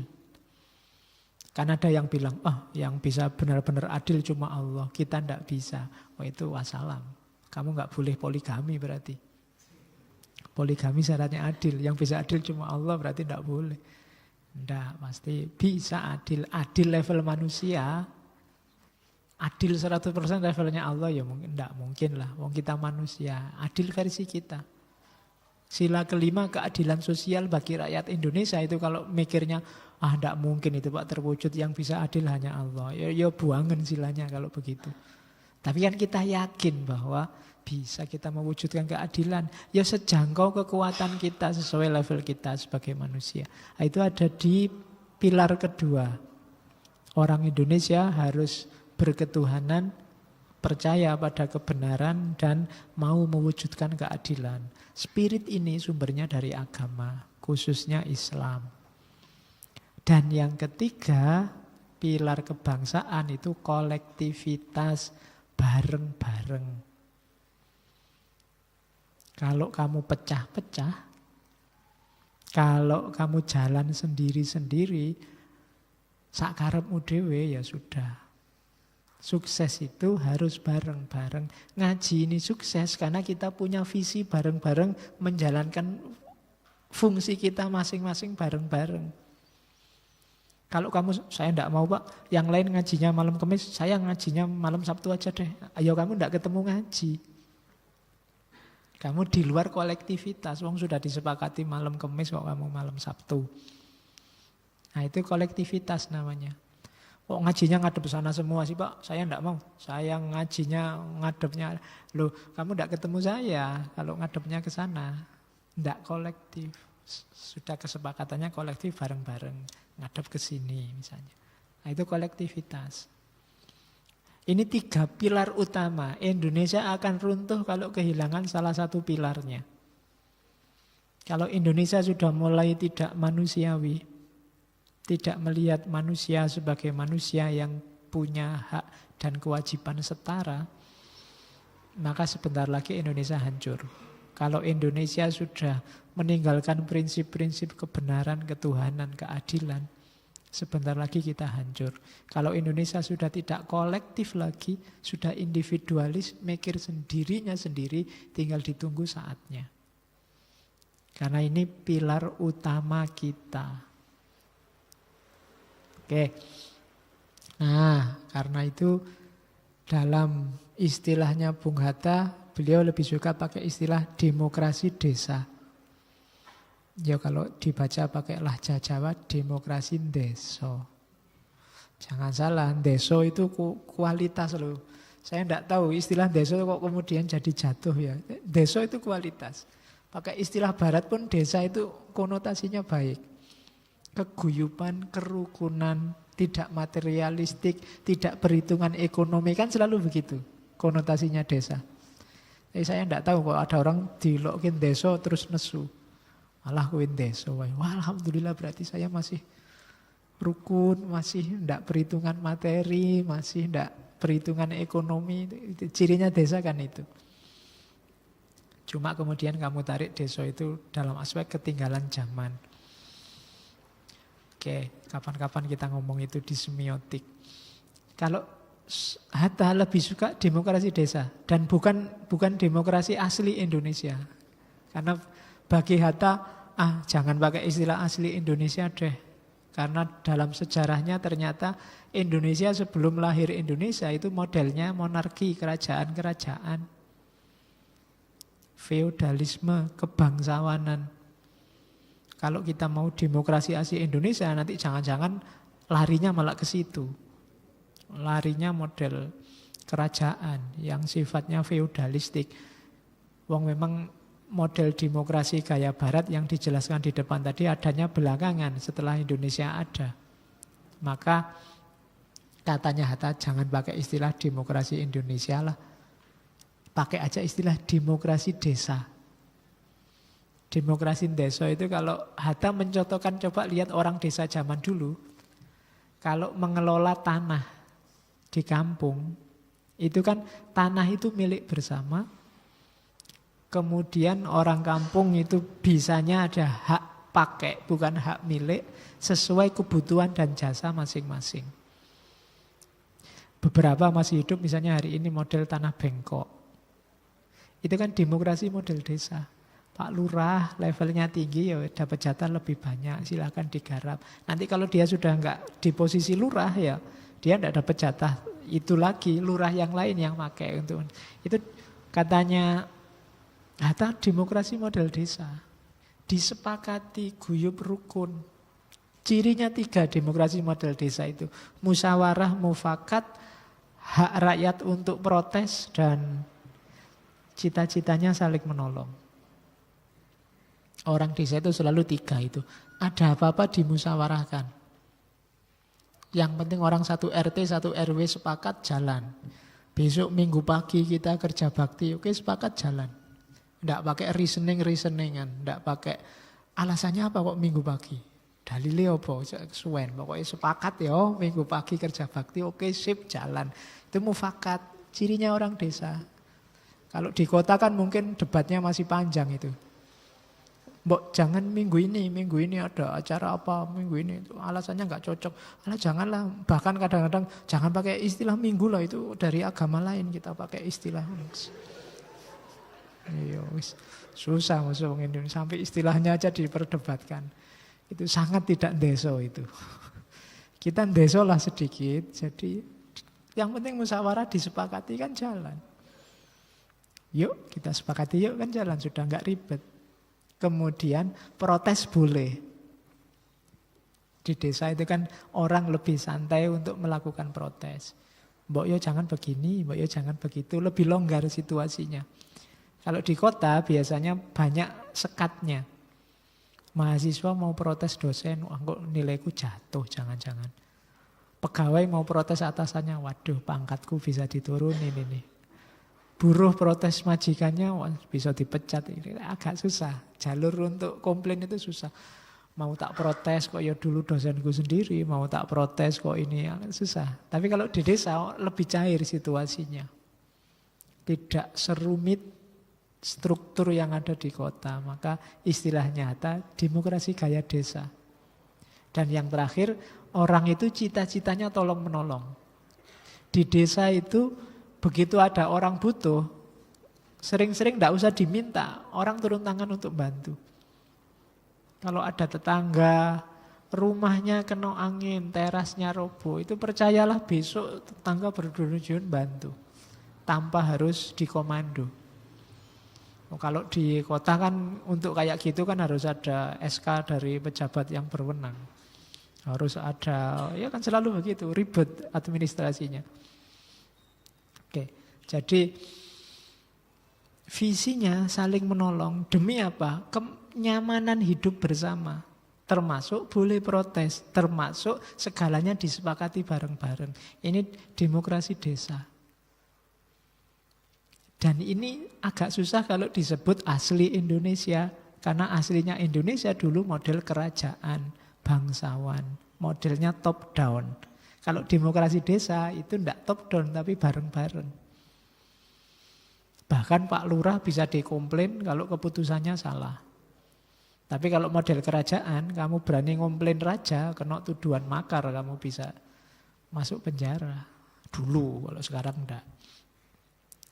Oke, itu demokrasi desa. Maka ayo kita hidupkan demokrasi desa, katanya Hatta. Meskipun sekarang desa-desa sudah mulai kiblatnya ke kota. Ya, kalau mau gotong royong enggak mau datang kalau enggak ada undangan. Kalau disuruh ronda, orang lain yang suruh datang dia bayar. Itu mulai geser-geser sekarang. Tapi kita kembalikan lagi hidup yang guyub. kayak di desa. Musyawarah mufakat, hak untuk bersuara dijamin, dan mode hidupnya saling tolong-menolong. Sebenarnya Indonesia butuh gaya ini, termasuk hari ini. Hari ini kita kebalikannya. Musyawarah mufakat selesai, yang ada saling jatuh menjatuhkan, saling adu dalil. Hak untuk bersuara diperebutkan luar biasa, masing-masing ingin suaranya yang paling benar. Visinya sekarang bukan tolong-menolong, tapi saling membesarkan kelompoknya, grupnya masing-masing. Itu berarti kita sudah antitesisnya demokrasi desa. Jadi mari hari ini kita hidupkan lagi gagasannya Pak Hatta untuk ayo kita bikin demokrasi desa. Ya kayak ngaji ini kan mungkin sebenarnya gayanya masih sangat deso. Jadi kan kalau gaya kota ngaji sudah nggak kayak gini lagi, kamu harus wajibnya pakai seragam yang syar'i, bajunya harus putih-putih, kopiahnya putih. Ustadznya kayak gini nggak laku, ustadznya itu harus rada klimis sidik, kayak itu baru. Nah, itu kan apa-apa mau diseragamkan. Suara-suara alternatif nggak bisa bunyi karena dianggap kamu ngomong keliru sidik kok dianggap sesat. Sekarang kan begitu, kamu ngomong aja kan sekarang takut. Sebentar lagi akan lebih dahsyat lagi, orang Indonesia tidak akan percaya pada apapun. Kemarin kamu meragukan berita, besok kamu tidak akan percaya berita apapun. Termasuk berita yang baik dan benar. Kenapa? Presidennya hari ini kan presiden bahwa 90% berita itu hoak, bohong. Nanti lama-lama kamu tidak akan percaya semua berita, dan itu alamat sebentar lagi terus chaos. Kacau tidak karu-karuan. Ketika segalanya sudah kita anggap tidak benar. Karena saya bilang tadi, hidup itu butuh kepastian, butuh keyakinan. Ketika tidak ada satupun yang meyakinkan, yang terjadi kamu akan bingung. Kamu ada informasi kesehatan, Pak, makanlah daun ini biar anunya. Kamu mesti alah, kemungkinan besar hoak. Kan kamu sudah begitu sekarang. Ada informasi bahwa daging kurban itu harusnya bla bla bla bla. Wah, itu dicek dulu lah hadisnya, nggak percaya dulu. Sekarang semua begitu. Lama-lama info apapun kamu pertanyakan. Termasuk dari orang yang sangat kamu percaya sekalipun. Dan itu mungkin sebentar lagi akan terjadi begitu. Karena kamu sangat sering dibohongi, akhirnya mindset yang terbentuk adalah mindset takut dibohongi. Berita sebaik apapun, sebenar apapun, sebentar lagi akan kamu ragukan kebenarannya. Mungkin besok sebentar lagi ada yang bilang, sholatlah tahajud, tahajud itu baik. Coba dicek lagi dalilnya, mesti ngono. Sedelotnya ada begitu mesti. Kan sekarang banyak yang tengah malam tahajud itu. Mungkin awalnya kamu cuma bantah, tahajud ya tahajud, tapi jangan tiap jam 3 subuh mengganggu lewat WA misalnya. Itu bid'ah misalnya. Nah, besok terus tahajudnya yang kamu bantah. Tahajud itu kan cuma sunnah, ngapain sih ribut-ribut tentang yang sunnah misalnya. Lama-lama kamu anggap, kamu sepelekan dan kamu anggap hoak semua. Jadi kan terus hadisnya kamu lacak, kamu curigai sebagai hadis dhaif. Hadis dhaif itu kan hadis hoak itu. Kalau zaman dulu nggak ada WA, jadi istilahnya hadis dhaif, sekarang kan hoak itu di mana-mana. Nah itu, ya kamu sendiri hati-hatilah karena ya benar kamu sering dibohongi, tapi tidak semua berita bohong. Cerdaslah. Jadi akal sehatnya dipakai, hati nuraninya dipakai. Dua-duanya harus hidup. Oke, terus itu ramalannya Pak Hatta. Ramalannya Pak Hatta. Politik yang berakhir dengan kekacauan atau demokrasi yang tidak bertanggung jawab, hasilnya sama, diktator. Hati-hati. Sekarang perkembangan politik itu tidak karu-karuan. Terus kebebasan dijamin, tapi banyak orang yang bebas tapi tidak mau tanggung jawab. Melakukan sesuatu, ngomong sesuatu, tapi terus tidak mau tanggung jawab dengan yang dia ucapkan, yang dia lakukan. Dua-duanya ini pada akhirnya akan melahirkan kekacauan yang luar biasa, dan kekacauan itu akan membuat munculnya seorang diktator. Orang yang akan mengatur semuanya A sampai Z. Kamu bisa ngasih contoh Turki misalnya. Turki itu aman, tentram, kemarin ada kasus semacam kudeta itu. Sekarang kan mulai kan ada represi-represi, ada pembatasan-pembatasan. Jadi yang melahirkan seorang diktator itu situasi. Karena banyak orang tidak bertanggung jawab, politisi-politisi yang hanya melahirkan kekacauan, maka nanti ada orang yang merantasi persoalan dan itu dia akan dalam posisi agak tidak enak, dia semacam diktator. Karena kalau dia tidak hadir, kekacauan akan muncul terus. Dan kita mau tidak mau akan mendukungnya karena merindukan stabilitas. Itu yang terjadi dulu Indonesia transisi dari Pak Karno menjadi Orde Baru Pak Harto. Jangan-jangan belakangan juga begitu. Maka hati-hati dengan situasi tidak stabil, politik yang kacau atau demokrasi yang tidak bertanggung jawab. Ramalannya Pak Hatta, dua-duanya membuka jalan bagi lawannya. Apa sih lawannya demokrasi, lawannya pertumbuhan politik, diktator. Maka hati-hati. Yang melahirkan diktator dan melanggengkan diktator itu kita. Jangan salahkan diktatornya, karena kamu yang memanjakan dia sampai dia jadi diktator. Nah, kasusnya Orde Baru sama persis semacam ini. Dulu. Oke, saya tidak tahu kalau sekarang. Ya kamu yang hati-hati, jangan sampai, wong ini negara-negaramu, yang lain juga saudara sebangsamu. Kalau bahasanya Al-Quran, watawasau bilhaq, watawasau bisober. Al-Quran nyuruh saling menasehati itu, yang sukses itu cuma dua gaya. Menasehati dalam kebaikan, yang kedua menasehati dengan sabar. Jadi kalau kita menasehati, ya mungkin kebaikan, kebenaran, tapi tidak dengan sabar, bisa jadi kita gagal. Yang lahir kebalikannya. Maunya agar Islam yang rahmatan lil alamin ini tersebar luas, akhirnya malah kebencian orang pada Islam. Itu karena kita tidak sabar. Pengen segera orang sedunia tobat masuk Islam semua. Itu tidak sabar. Jadi pelan-pelan. Watawasau bis, kasih tahu pelan-pelan. Kita hari ini kan ngasih tahunya ndak, pelan-pelannya juga ndak. Adanya maki-maki. Kalau ada yang salah terus semuanya sudah sesat-sesatan. Nah itu hati-hati. Kita sedang merancang lahirnya seorang diktator. Oke, terus semua poros berpikirnya Pak Hatta itu ada di sini. Kedaulatan rakyat. Bukan nama koran ya. Gue mau anggap KR. Wah berarti kita harus beli KR nih Pak. Enggak. Kedaulatan rakyat itu maksudnya Indonesia ini ada pemerintahannya, ada kehakimannya, ada apapun instrumennya, tujuannya satu, merajakan rakyat. Merajakan rakyat itu semuanya dalam rangka melayani rakyat. Nah, merajakan rakyat itu jalurnya mufakat, musyawarah. Kenapa mufakat, musyawarah? Karena dalam mufakat dan musyawarah, rakyat ikut terlibat. Jadi rakyat itu harus sering ikut terlibat dalam keputusan-keputusan, dalam hal-hal yang mau kita rancang untuk mereka. Hari ini banyak orang merancang untuk rakyat, tapi rakyatnya nggak dilibatkan.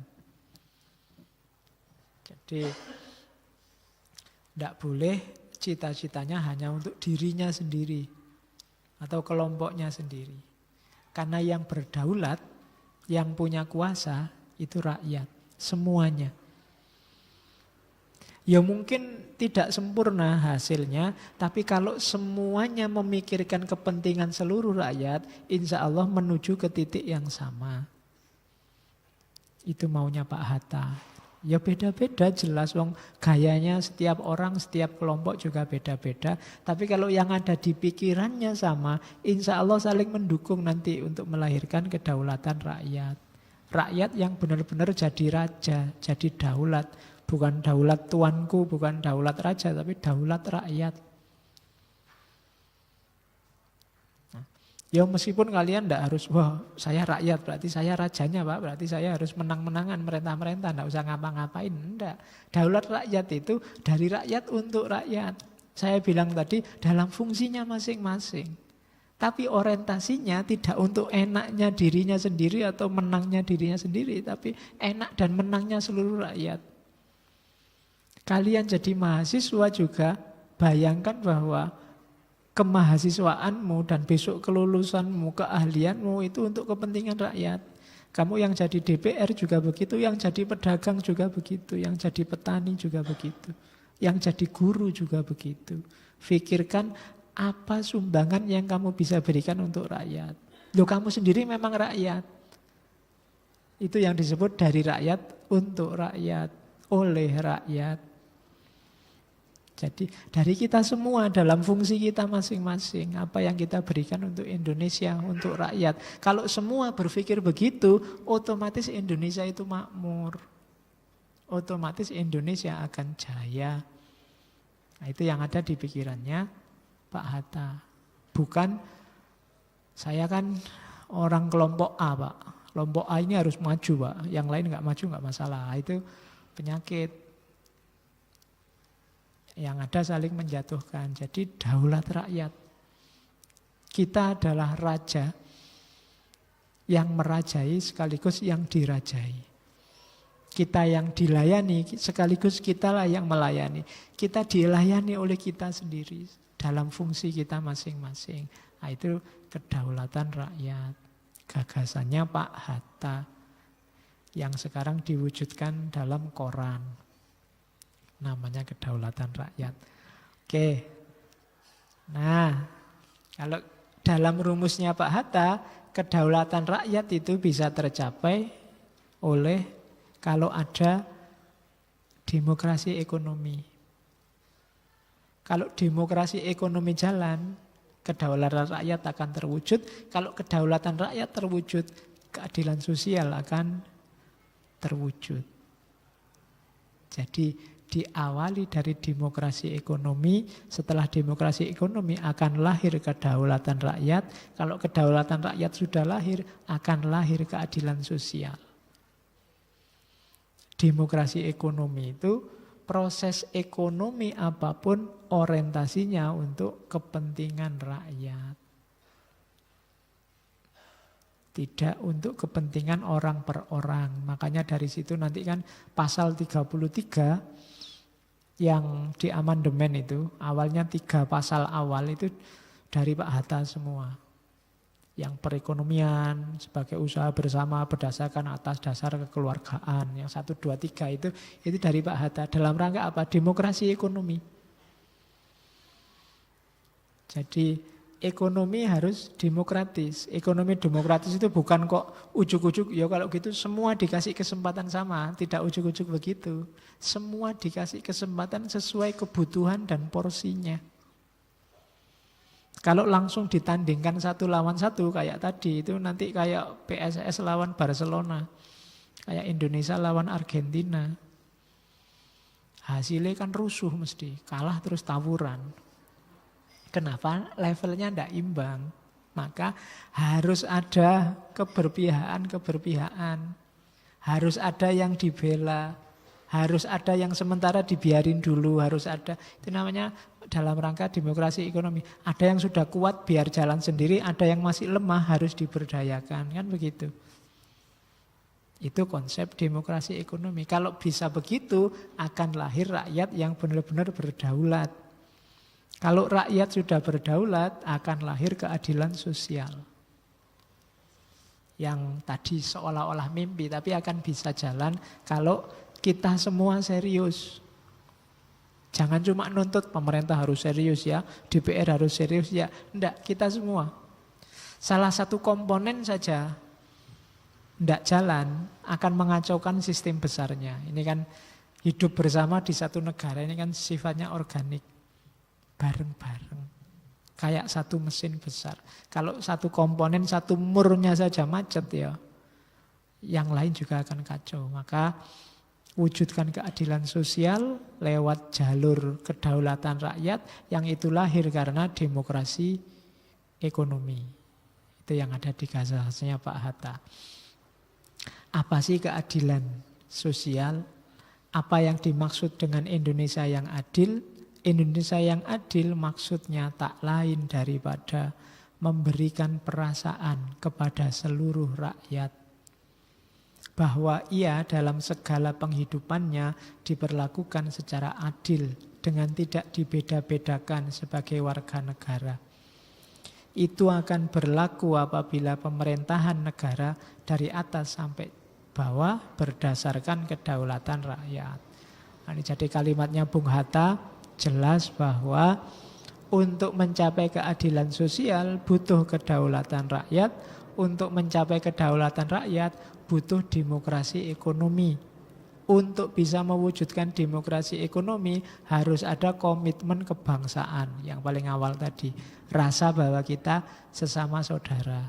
Komitmen kebangsaan ini ditopang oleh 3 pilarnya tadi, sosialisme, kesetaraan, kemanusiaan, ketuhanan, keadilan dan kebenaran, serta kolektivitas.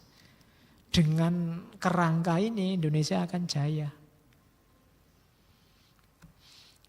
Oke, demokrasi ekonomi akan melahirkan ekonomi kerakyatan. Ini saya tidak perlu panjang lebar. Kapan-kapan kalau ada waktu kita ngomong di sini spesifik, khususnya tentang organisasi yang diperjuangkan oleh Pak Hatta, namanya koperasi. Sebenarnya koperasi itu luar biasa, visinya besar, cuma kalah oleh logika kapitalisme. Sehingga kalau dengar koperasi kan bayanganmu itu simpan pinjam neng RT-RT, neng RW-RW itu kan ya. Enggak luar biasa sama sekali. Padahal ini Pak Hatta ini belajarnya dari Denmark. Denmark itu sebelum dia merdeka sukses menjalankan model sistem ekonomi koperasi ini. Dan menurut beliau cocok untuk Indonesia. Yang andalannya kebersamaan. Cuma ya karena salah kelola, persepsi yang muncul di kepala kita itu, bayangannya itu ya cuma koperasi yang tempatnya orang utang, simpen pinjam, terus dibawa lari sama yang bawa itu, jadi waktunya dapat nggak dapat, misalnya kan bayanganmu ngono. Tapi enggak, dia sistem yang luar biasa.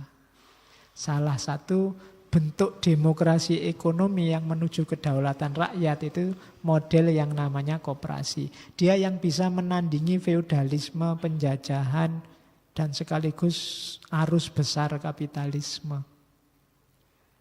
Kalau kita kuat.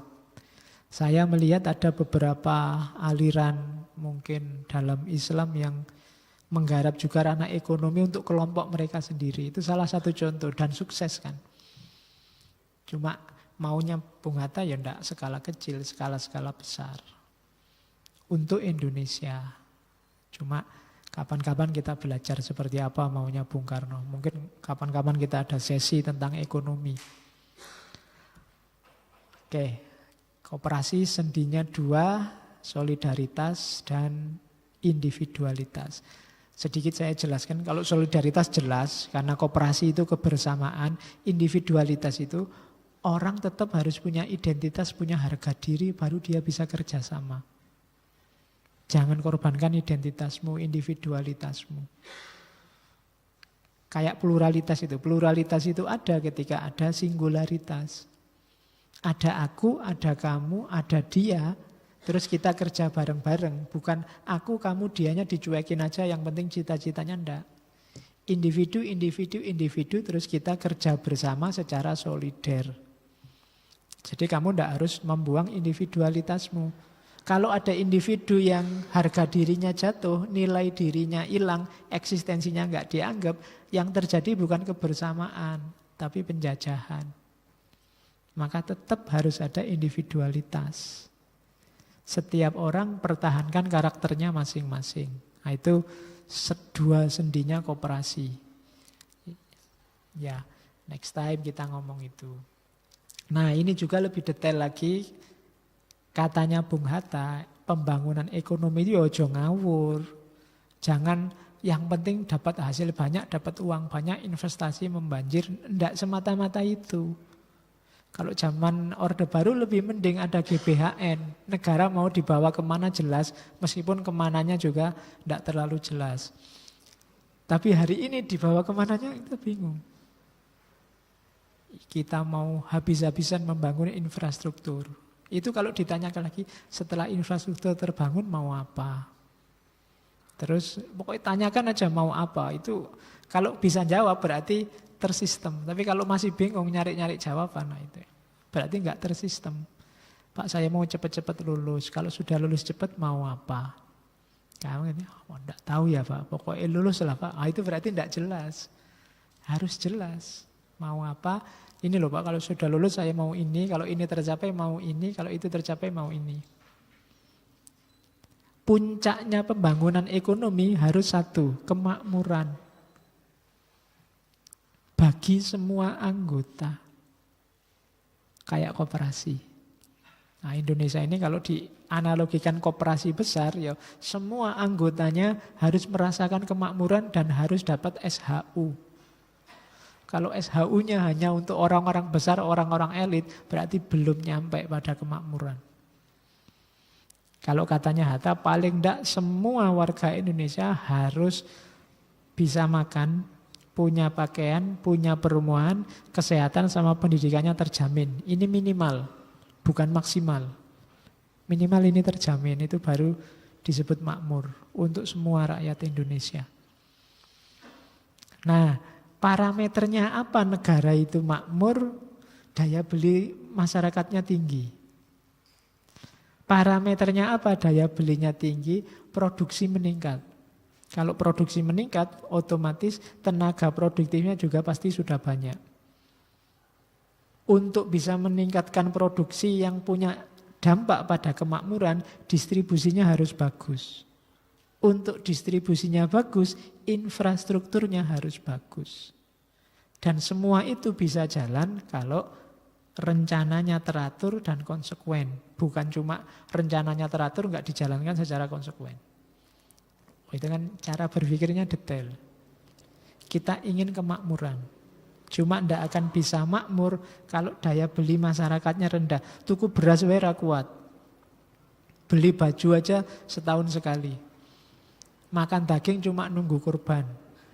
Misalnya. Loh ini kan daya belinya rendah. Untuk daya belinya tinggi, aspek produksinya kan harus tinggi. Dunia produksi kita nggak cuma konsumsi tapi juga produksi. Ya meskipun untuk bisa produksinya luar biasa kan kita butuh tenaga-tenaga terdidik yang produktif. Berarti pendidikan juga harus hidup. Cuma setinggi apapun produksi kalau distribusinya tidak bagus, tidak ada gunanya. Maka kita butuh distribusi yang bagus.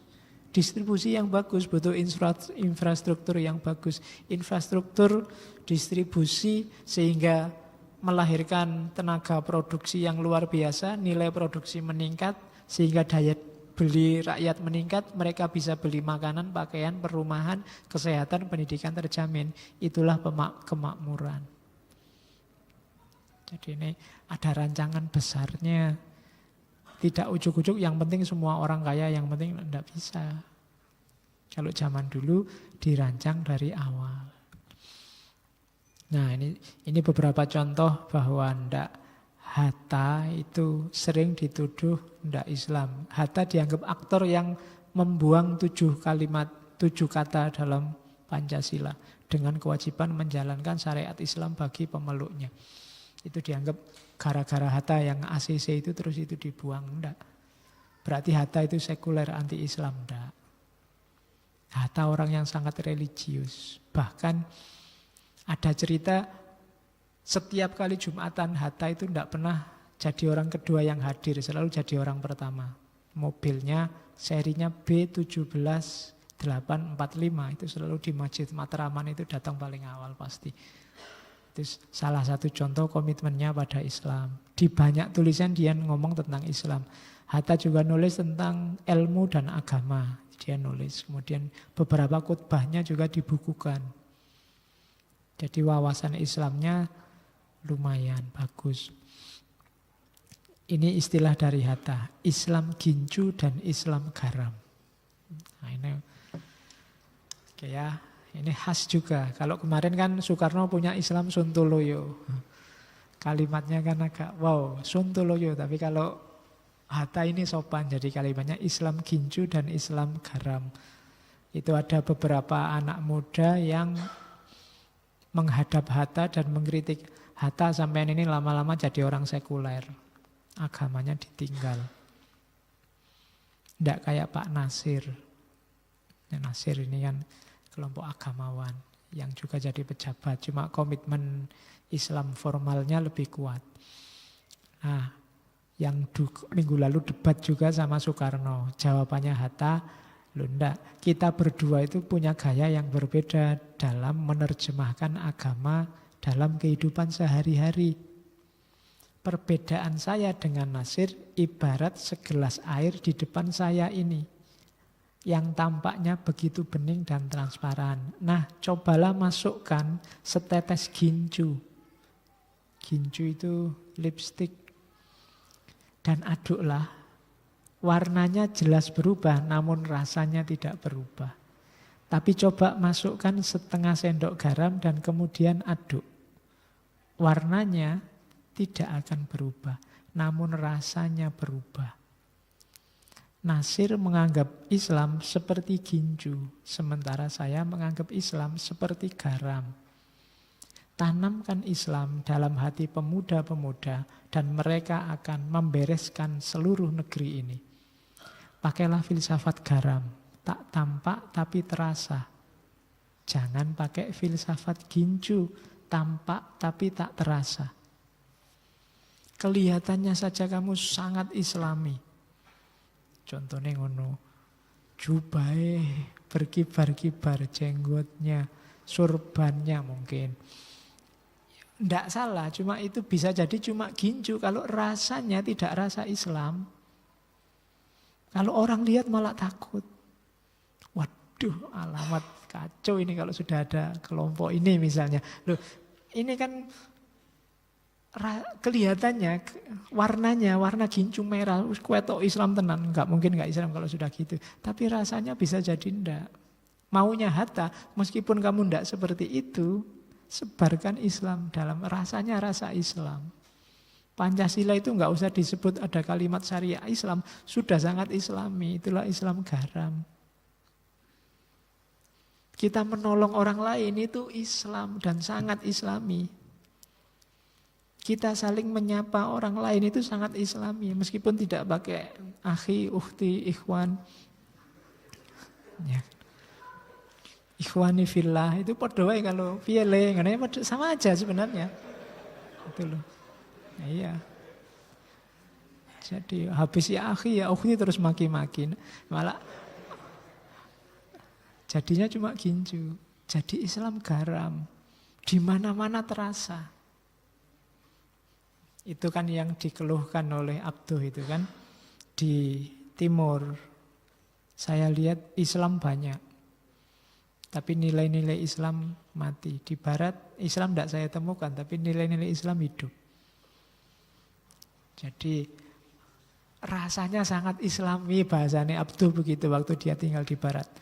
Tapi di Islam, aduh, begitu masuk kamar mandi, aduh, tulisannya. Kamu coba ke terminal apa kan? Tulisannya di terminal itu kamar mandi, wah luar biasa. Kadang-kadang tempat wudhu juga ditulisi.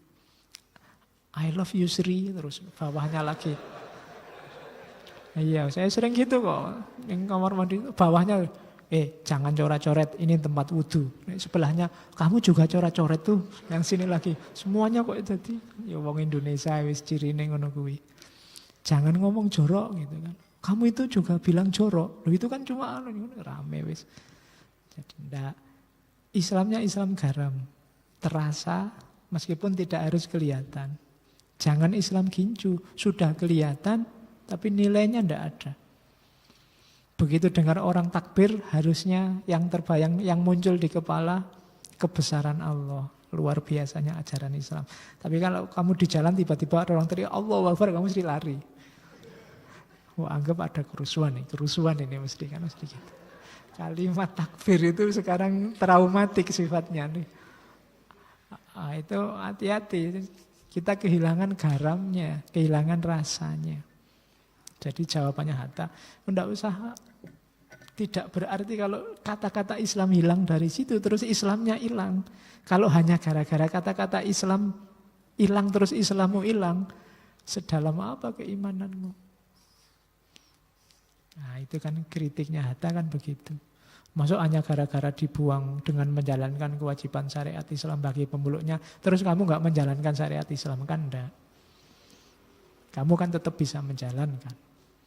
Kalau hanya gara-gara kata-kata itu hilang, itu sebenarnya nanti arah diskusinya ke sana. Jadi Islam ginju dan Islam garam. Terus Islam itu karakter utamanya katanya Bung Hatta damai. Damai aman ya, bukan damai versi polisi. Kalau damai versi polisi kan biasanya urusannya melanggar. Damai aja lah Pak, kita kan Islam misalnya. Enggak. Bukan itu maksudnya damai itu. Ini waktu Bung Hatta mengomentari perang Padri. Perang Padri itu kan perang sesama Muslim antara kelompok adat sama pembaharu. Yang mempertahankan tradisi sama yang melakukan pembaharuan. Sebenarnya dua-duanya sama-sama benar. Komunikasinya yang tidak jalan, akhirnya terjadi perang sekitar tahun 1920-an sampai 1940-an. Itu yang kemudian Belanda masuk. Akhirnya di tengah-tengah jalan semuanya sadar bahwa kita ternyata ditunggangi Belanda, dipermainkan Belanda. Sehingga akhirnya jadi perang melawan Belanda.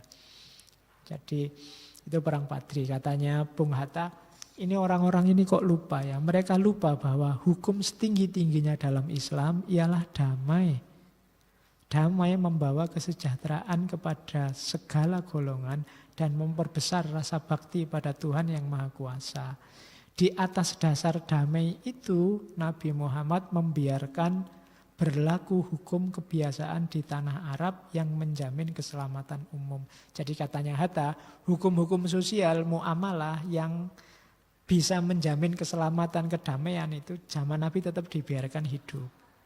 Muamalah ya, bukan yang hukum ibadah.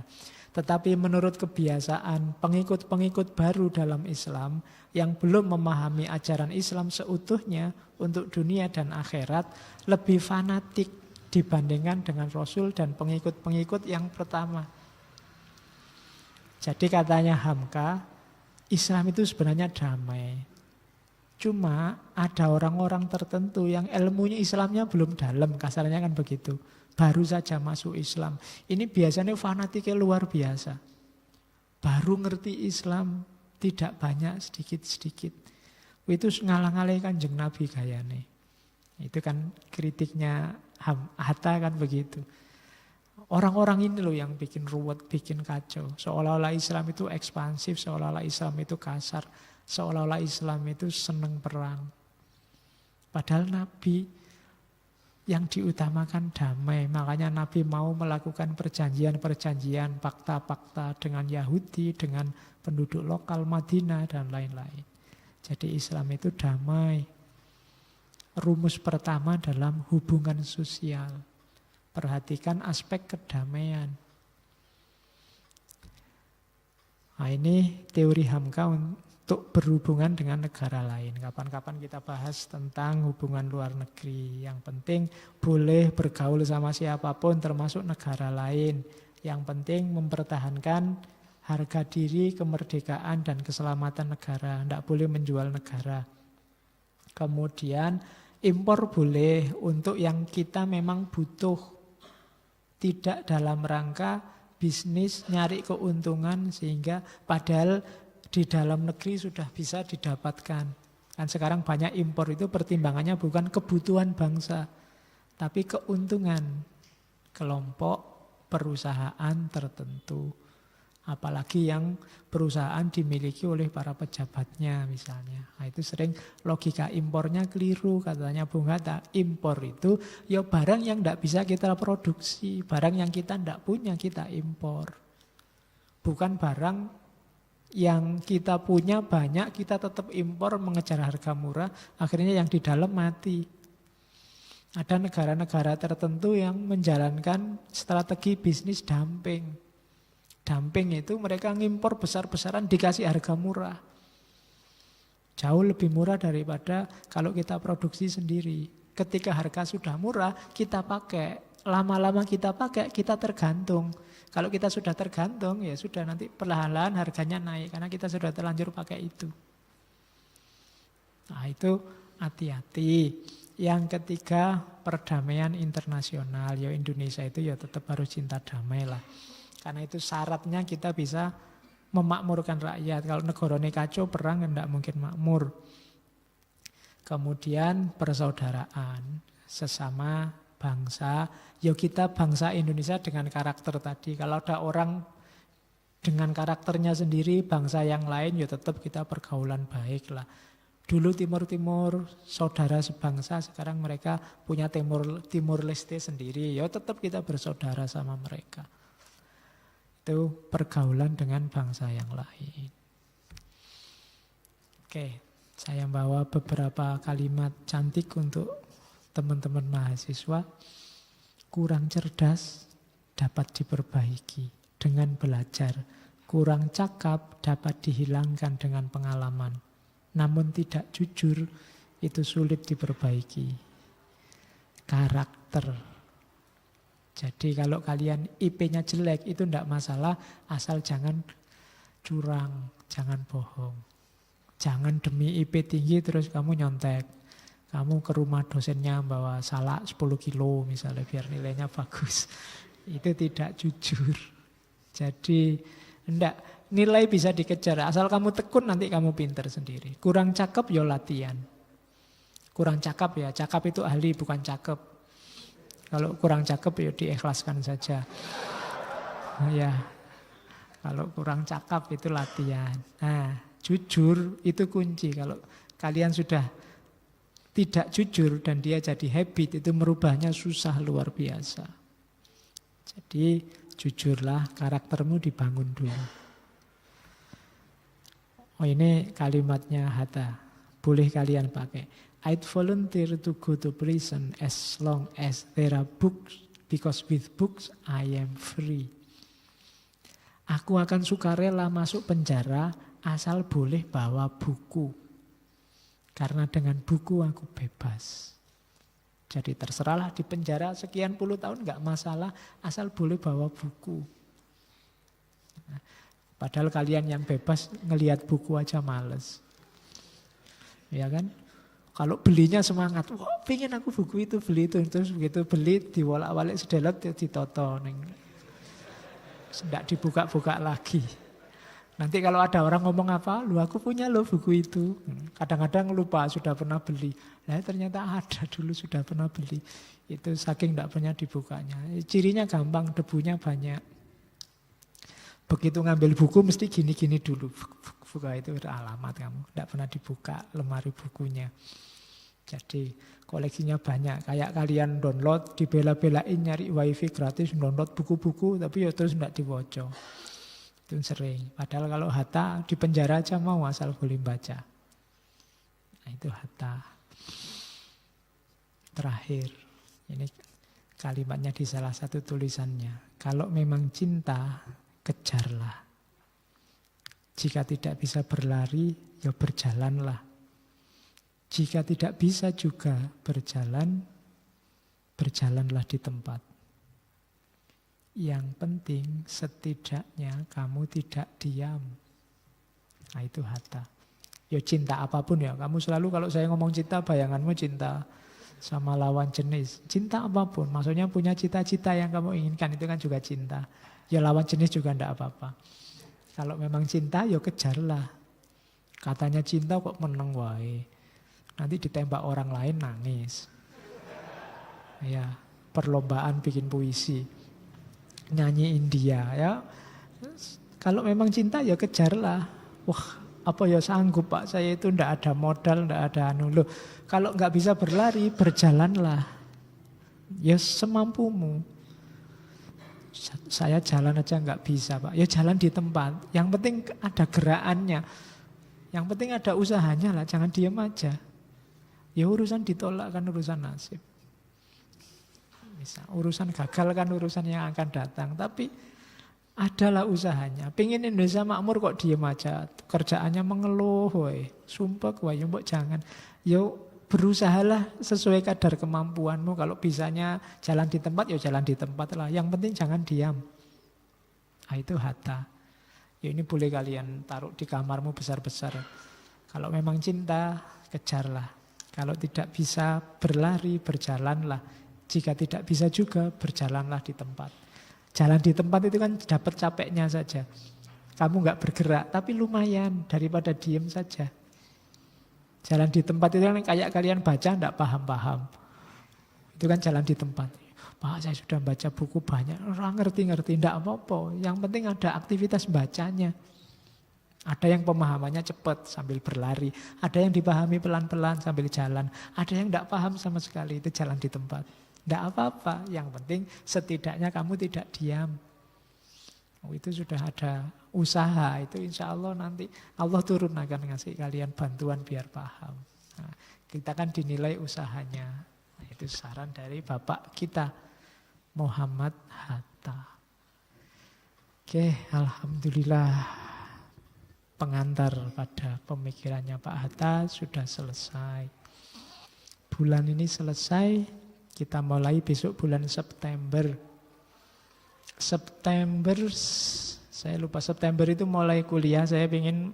Sebenarnya saya mau ke barat, tapi kalau membayangkan kalian mau kuliah ya saya ingin bahas yang di timur dulu ya. Saya ingin bahas etika dan etiket ilmiah. Kalau bahasa Inggrisnya mungkin scientific attitude. Jadi kalau bahasa Arabnya akhlak dan adabnya ilmu. Kita akan belajar, kita pakai model kitab tipis lagi. Kita akan membedah 4 kitab tipis tentang adab dan akhlaknya ilmu. Tema ringan-ringan aja karena kalian baru mulai kuliah. Kitab pertama akan kita bahas bulan depan, mulai minggu depan, Ta'lim Muta'alim. Tipis tau, enteng. Al-Jarnuzi. Terus minggu kedua kita bahas Mbah Hasyim Asy'ari. Adabul Alim wal Muta'alim. Minggu ketiga kita masuk ke Ghazali lagi. Pengantar menuju dunia suluk para pencari ilmu di dunia tasawuf. Kita angkat yang tipis juga, Bidayatul Hidayah. Dan yang terakhir, kitabnya agak modern. Miliknya karya Mufti Syekh Toha Jabir Alwani, Adabul Ikhtilaf fil Islam, etika beda pendapat. Menurut saya penting untuk sangunya mahasiswa yang mau kuliah dan mereka yang suka debat. Ya, jadi kita 1 bulan ke depan temanya tidak terlalu berat. Kita cari kitab-kitab tipis yang enteng-enteng. Ta'limul Muta'alim, Adabul Alim wal Muta'alim, Bidayatul Hidayah, dan Adabul Ikhtilaf fil Islam. Paling enggak setelah bulan depan kita ngerti caranya nyari ilmu yang barokah. Kalau debat ya debat yang baik, termasuk jalan untuk menemukan hikmah secara akhlak dan adab. Oke, saya akhiri sekian. Kurang lebihnya mohon maaf. Wallahul muwafiq. Wallahu a'lam bissawab. Wassalamualaikum warahmatullahi wabarakatuh.